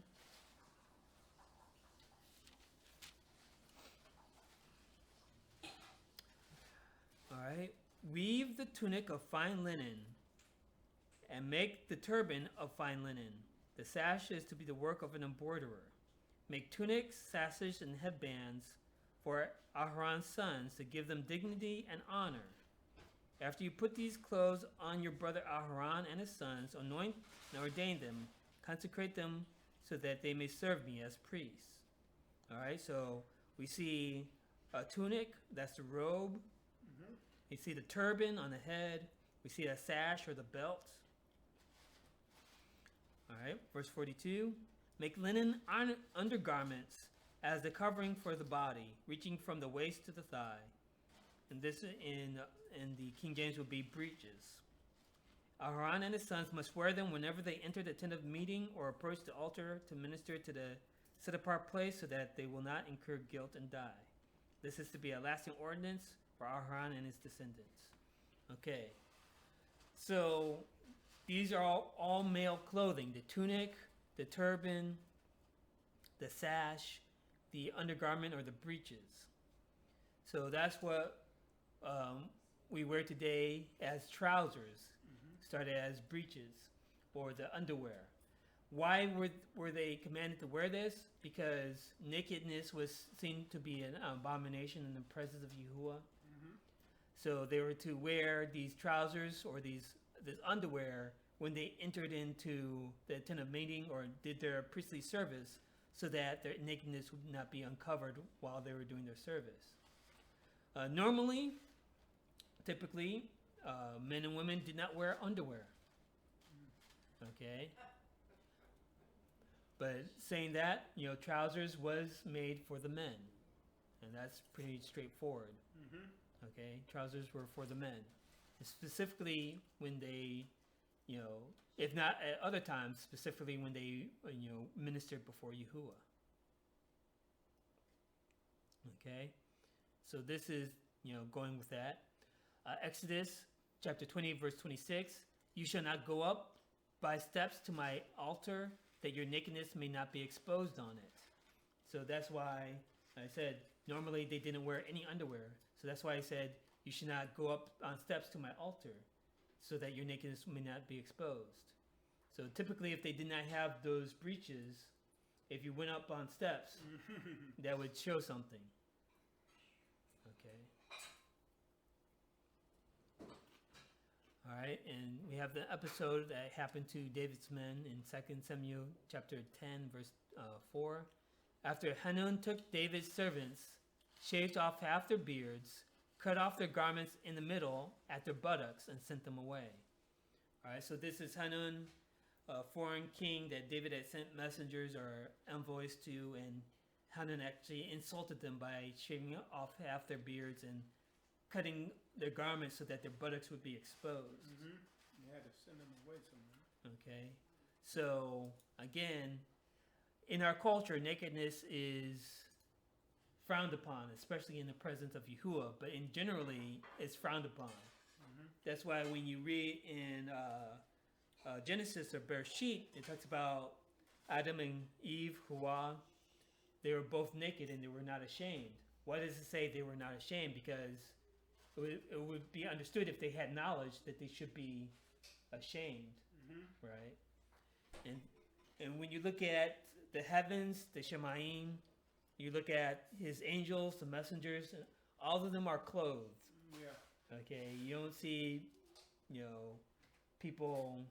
You don't see a nudist colony in the Shemaim. Okay, so that all these pertain to the men. So you have something like what we call a kufi, the Ashkenazim call a kippah. So this would be was translated in the King James as a bonnet. So that would go. This would be for the men, and then the turban would be actually a fabric that would be wrapped around the kufi. Okay. So these are the garments that were commanded for Aaron and the Levitical priesthood to wear when they entered into do their service at the tent of meeting and also in the temple. That's why when we hit on it where Paul talks about a man is translated, should not cover his head. Well, we'll touch on that because we see that the priests did cover their heads when they did their service.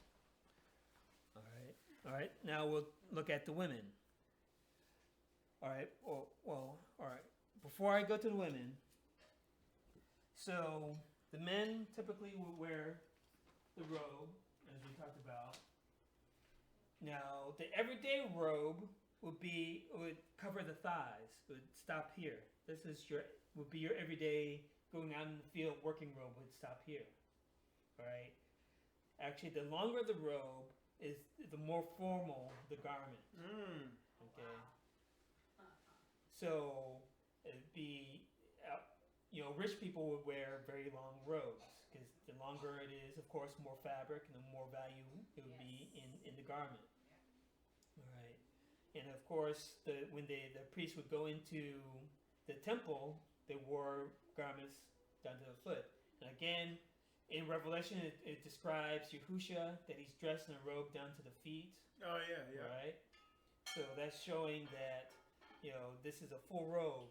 And again... And even up in the Shemaim, they're wearing robes. They're following the commandments. Okay. So, yeah. And it's in Joseph was given a coat by his father Jacob or Israel, and it's translated a coat of many colors. Yes. But when you actually look at the translation, it's actually a long sleeve robe. In other words, a long robe down to the feet. So yeah, it's very interesting when you start looking at things like that. All right, so now the women. So again, it's an abomination for a man to wear something that pertains to a woman, and a woman to wear something that pertains to a man. So we saw the breeches was something that was given to the men, the priests. All right. Now women. The women wore a veil. We'll get into that. Bereshit or Genesis chapter 24, verse 65. And this is talking about Rebecca when the servant came to bring her back to marry Isaac or Yitzchak. For she said to the servant, "Who is this man standing in the field to meet us?" The servant said, "It is my master." So she took a veil and covered herself. And this is the custom of our people. Now this is not, you won't really find a commandment in the Torah saying a woman must veil herself. Right? But it's clearly a custom of our people. So when we talk about culture, this is clearly the culture of fashion for women. All right, Song of Songs or Song of Solomon, chapter 4, verse 1, the beloved. Behold, you are fair, my love. Behold, you are fair. You have dove eyes behind your veil. Your hair is like a flock of goats going down to Mount Gilead. So again, that veil. Excuse me. Now, we'll get into this passage written by Paul that has been greatly misunderstood. All right, 1 Corinthians chapter 11, starting in verse 4. Every man praying or prophesying, having his head covered, dishonors his head. But every woman who prays or prophesies with her head uncovered dishonors her head, for that is one and the same as if her head were shaved. For if a woman is not covered, let her also be shorn. But if it is shameful for her, a woman, to be shorn or shaved, let her be covered. For a man indeed ought not to cover his head, since he is the image and the esteem of Elohim, but woman is the esteem of man. Okay. So we have some people who interpret this, when they read this in the English, that a man should not cover his head. All right? But that's not what Paul is saying. And even if Paul was saying that, Paul has no authority to change the Torah. And we see clearly that the priests were, part of the priest's uniform was the bonnet and the turban. The priests, when they went in to do their service, had to cover their head. All right, so we'll look at this word. Every man praying or prophesying, having his head covered, dishonors his head. So let's look at the Greek there. All right, so that's Strong's G2596, Eskata. And it says, a preposition denoting motion or diffusion or direction from the higher to the lower, as in classical Greek, joined with the genitive and the accusative. With the, let's go down. All right, properly down from, down. Okay, so he's saying a man should not pray or prophesy with his head down. All right, if he prays with his head down, he dishonors his head. And how they teach us how to pray? All right, and in Christianity it says, let's bow our heads. Right? Wow. But it says down. All right, so, and then it gets more, but it's more correct here, you know, so that it flowed down from his head. So flowing down from the head. All right, hanging a veil from his entry. All right, having his head covered. So it's not saying man having his head covered. It's talking about having his head covered with a veil, because a veil pertains to a woman. Okay, so if we go back to the picture of the Ashkenazi.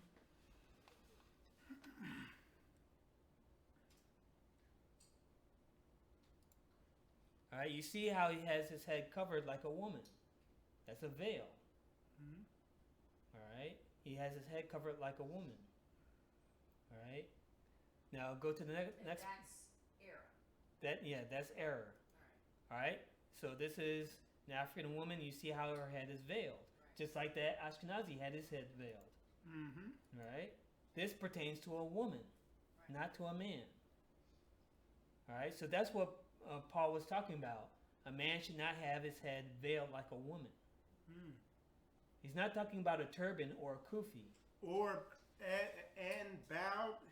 And bowed, yes, also. So you, Right, because it says, "I lift up my eyes to the hills, from which from where my help comes from." Right. That's how we pray. We lifted up our hands, or we lifted our eyes. Okay. But you can see clearly in that picture that that veil that the Ashkenazi is wearing actually is what the women would wear. Okay, that prayer shawl. And a woman would not wear a turban. A woman would not wear, a turban like a man would. Okay, so go back to the notes. Okay. So, All right, so verse 5. But every woman who prays or prophesies with her head uncovered dishonors her head, for that is one and the same as if her head were shaved. Okay, so let's go to that word uncovered. And that's G177. And it is unveiled, uncovered. So unveiled. So that uncovered actually means unveiled, without a veil. Okay.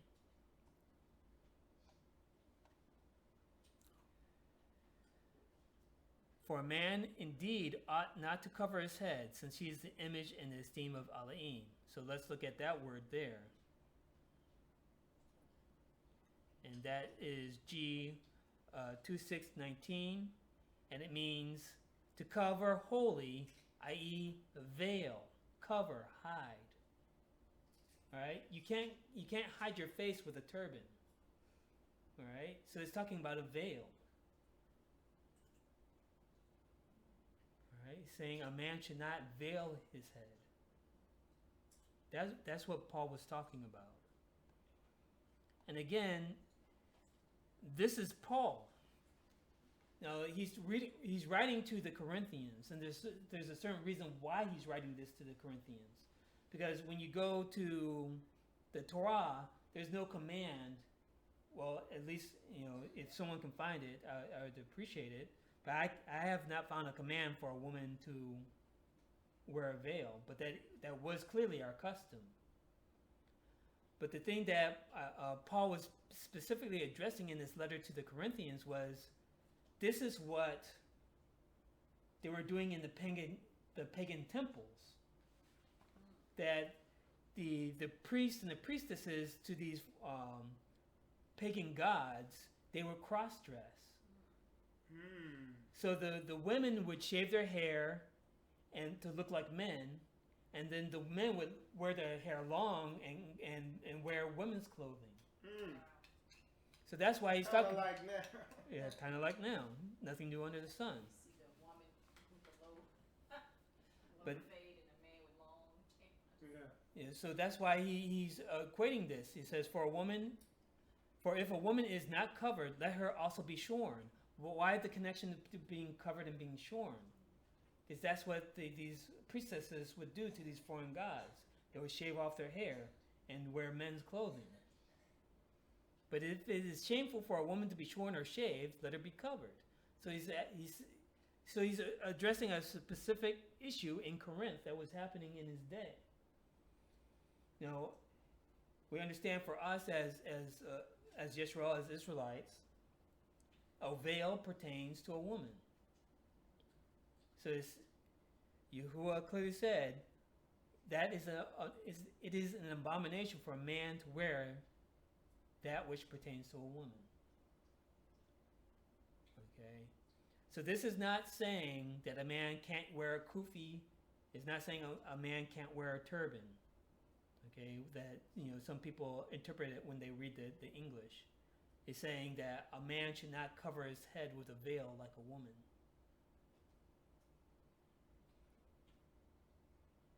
Okay, if Paul was actually saying a man can't cover his head, then he would be going against the Torah, because the priests were required to cover their heads to serve Yahuwah. All right, any questions on that one?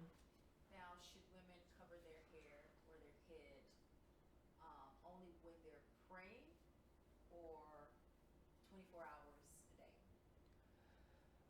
That would be up to the man of the house, particularly.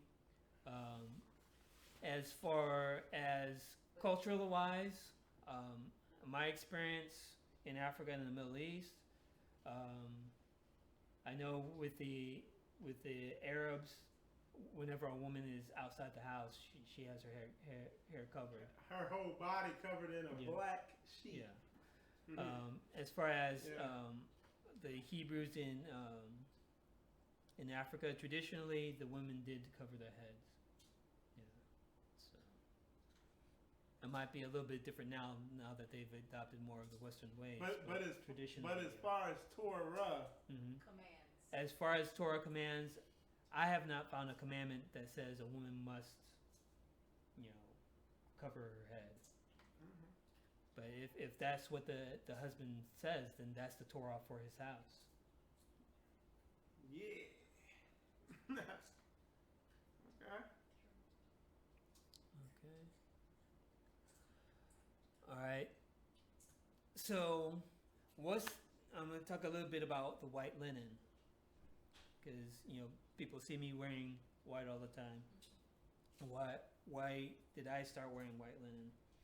And this is not a requirement, wearing white linen, but when you look at the Essenes and you look at the Ebionites and what they wore, they traditionally wore white linen.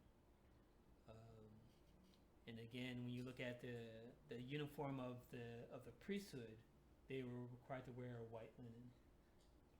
And then when you look at the Malachim, the angels, and Shemaim, they're described as wearing white linen. So 2 Chronicles chapter 5, verse 12.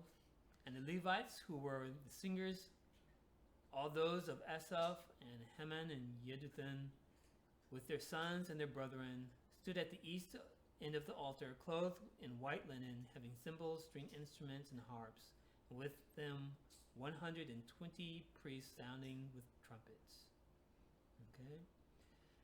So, linen was the dress code for the priesthood, and also it was a dress code for the wealthy. Esther chapter 8, verse 15. So Mordecai went out from the presence of the king in royal apparel of blue and white, with a great crown of gold and a garment of fine linen and purple. And the city of Shushan rejoiced and was glad.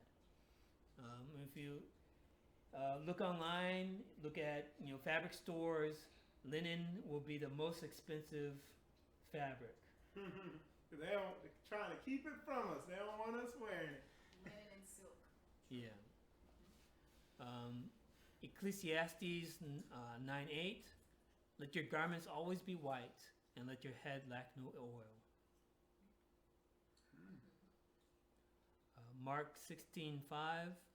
And entering the tomb, they saw a young man clothed in a long white robe, sitting on the right side, and they were alarmed. So, you can go throughout the Bible and find different passages. It talks about white linen and talks about the saints wore white linen, which is the righteousness. Also, white linen was the garment for weddings. So what would happen is the father of the bridegroom would provide linen robes for all the guests. Told you. And so when the guests would come into the marriage feast, they would all be wearing white linen. So that's why when you go to the parable that Yahusha told in Matthew 22, Matthew chapter 22, he talks about all these people being invited to a wedding feast. Okay, and then in verse 11, it talks about, and when the king came in to see the guests, he saw there a man which had not on a wedding garment. And he said unto him, Friend, how came you in hither, not having a wedding garment? And he was speechless. So what's the wedding garment he was talking about? He's talking about that white robe, the linen robe. And then said the king to the servants, Bind him hand and foot, and take him away, and cast him into outer darkness. There shall be weeping and gnashing of teeth. So there is the uniform to enter into the wedding feast.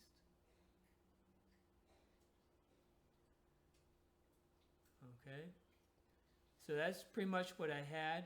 I had mourning, to show mourning in our culture. Usually, for example, if you heard some terrible news or something, they would tear their garments to show grief. And this was such a big deal because, it's not like like today where you produce garments and you can buy them for $5. A garment was equal to wealth, and actually you could pay debts with garments. Garments were money. So for you to actually tear your garment, that's a big deal. That'd be like breaking your television. Right. So that's to show mourning. So in where Yahusha was hung on the tree, it says the veil of the temple was rent from top to bottom. That's showing that grief. Okay. And also for fasting and also for mourning, they will wear sackcloth. So in this society today, typically if you go to a funeral or something, people will wear black. That's not what our people would do. They will wear sackcloth. Sackcloth is what is cloth that you make a sack out of. So basically like burlap. Very uncomfortable. Very uncomfortable Sitting clothing. there like itching the whole time. Right. So, but that's pretty much what I had. And then at the end, I had just some notes talking about the fabrics that we wear today, like rayon, polyester, acrylic, and the different things that, how it affects our bodies. You have the top 6 toxic fabrics. Wow. Number 1, polyester. Wow. Polyester is the worst fabric you can buy. It is made from synthetic polymers that are made from esters of dihydric alcohol and tephalic acid. Man. Okay? Yeah, I mean, you can look at, I got this from online, so it's easy to find. Number 2, acrylic fabrics are, you have the word there, and may cause cancer according to the EPA. Wow. Rayon. Man, because I was like, while you were teaching, I was like, well, linen and not blended. I was like, and I was beginning to think, like, I know there's some logical reason behind it. Man, right there. Oh, there's my rayon. Yeah, rayon is recycled wool pulp that must be treated with chemicals like caustic soda, Wow. ammonia, acetone, and sulfuric acid to survive regular washing and wearing. I know that sometimes you can find organic, Mm-hmm. cotton, rayon. I got 100. I'm wearing 100% cotton on here. Yeah. You're good. Acetate and triacetate are made from wood fibers called cellulose and undergo extensive chemical processing to produce the finished product. Number 5, nylon is made from petroleum and is often given a permanent chemical finish that can be harmful. Wow. Number 6, anything static resistant, stain resistant, permanent press, wrinkle free, stain proof, or moth repellent. Wow. Many of the stain resistant and wrinkle free fabrics are treated with perfluorinated chemicals like Teflon. Okay, so all that you can find information online, and also the nature of linen. Just research it online. Linen is healing. It is easy to clean. It doesn't keep stains. It doesn't keep wrinkles. It's long lasting. It's strong. So when you research linen, you find out a whole lot about why it's such a valued fabric. But to end the lesson, you have a culture which includes the way that we dress, and we're to be set apart as a people. Now, if I see another brother wearing a certain garment in the marketplace, I feel more confident to go up to him and say, "Hey, shalom, brother, how you doing?" Why? Because he's dressed in a certain way, showing that he is attempting to return to the ancient path. Right. And we, as Yahusha said, that we are to be salt and we're to be light. So me wearing the garments the way that I wear them, and other people wearing garments according to Torah, just walking around in public, we're being a light. People don't really understand what they're seeing, but there's something that pricks them when they see a person dressed a certain way. For example, a woman who is properly dressed according to Torah, men won't approach her the way they will approach a woman who's not properly dressed. And if you a dude dressed according to Torah, hood rats ain't gonna mess with you. Hood rat repellent. Right. You ain't wearing polo and Tommy Hilfiger and stuff. So I mean, and it's all to the esteem of Yahuwah, to follow His ways and honor what He has said, and not trying to figure out why this, why that. The bottom line, even if I don't understand the reason behind it, He said do it. So I'm going to do it because I love Him. And if you love Him, you'll obey His commands. Okay, and now I just wanted you to, because that's some good information, finish it up. Go through the rest of that real quick, too. It looks like some good information there. Okay, modern materials. Keep in mind that many fabrics, including natural fibers, undergo significant processing that often involves detergents, petrochemical dyes. All right, how do I? Oh, I'm sorry. I'll get it up there. All right, there you go. Formaldehyde to prevent shrinkage. Yeah. Formaldehyde to prevent shrinkage, volatile organic compounds, dioxin producing bleach. Chemical fabric softeners. These additives are often toxic to the human body and may contain heavy metals and can pollute our environment. Yes. Okay, so there's a whole lot there. In general, look for natural fibers like cotton, silk, linen, hemp, wool, cashmere. If you can, purchase and wear organic fabrics and organic clothing. All right, so this. I got how is linen made, or what's linen made from? Linen is made from flax. It's a plant, Okay. and it goes through an extensive process. That's why. Same plant, flax seed comes Mhm, from. Okay, correct, I've eaten that before. Yeah. So that's. Flaxseed oil. Mhm. Okay. So when you look into flax and linen, you find out that it's very healthy, very healing. What about if I buy linen that's camouflage color or something like that? Where you have the dyes. Well, I mean that. I'm not going to dictate, how your wardrobe should be, other than fulfilling the No requirements of more the camo. Torah. I like the camo.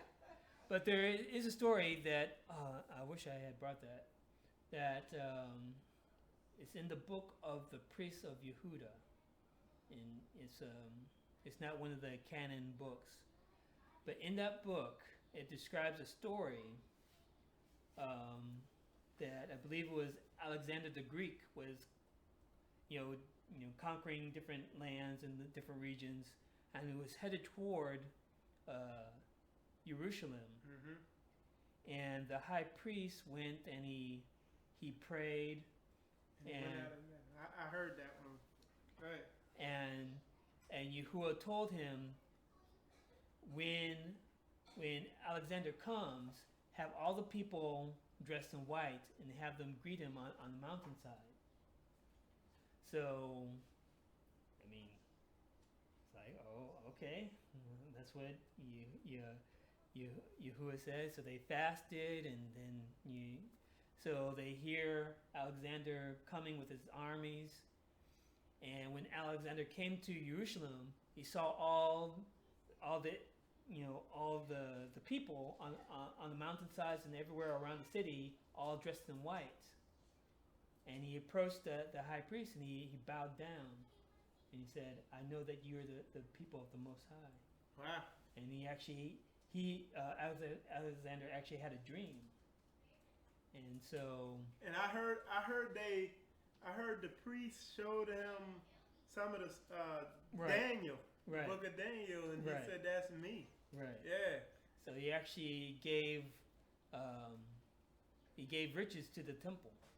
Wow. Yeah, he gave riches to the temple. So yeah, there's just something about that Israel and those And, right roads. and probably cops ain't gonna mess with you either. They say, the cops are like, they won't even be able to see you. You'll be invisible to the cops when you dress like that.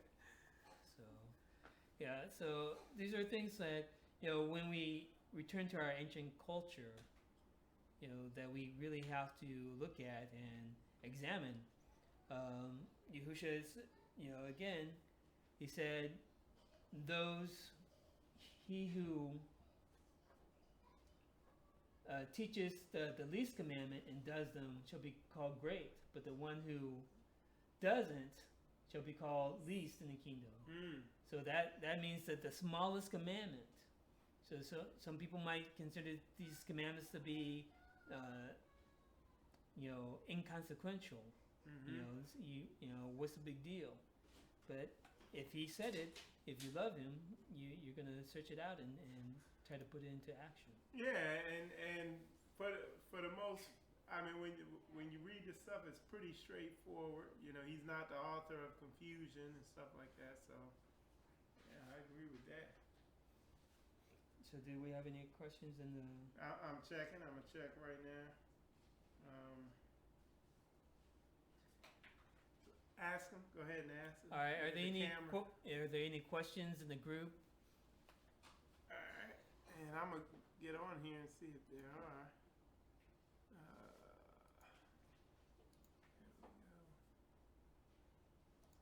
go.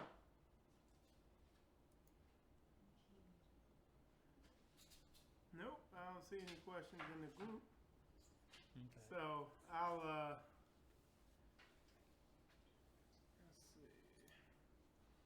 So anyway, I hope everything was informative. With Jacksonville Hebrew Israelites, I'm Mike from Spiritual Combat, and I'm gonna take it out with a little bit more Exodus Productions music, and we are signing off until next Shabbat. So have a nice day.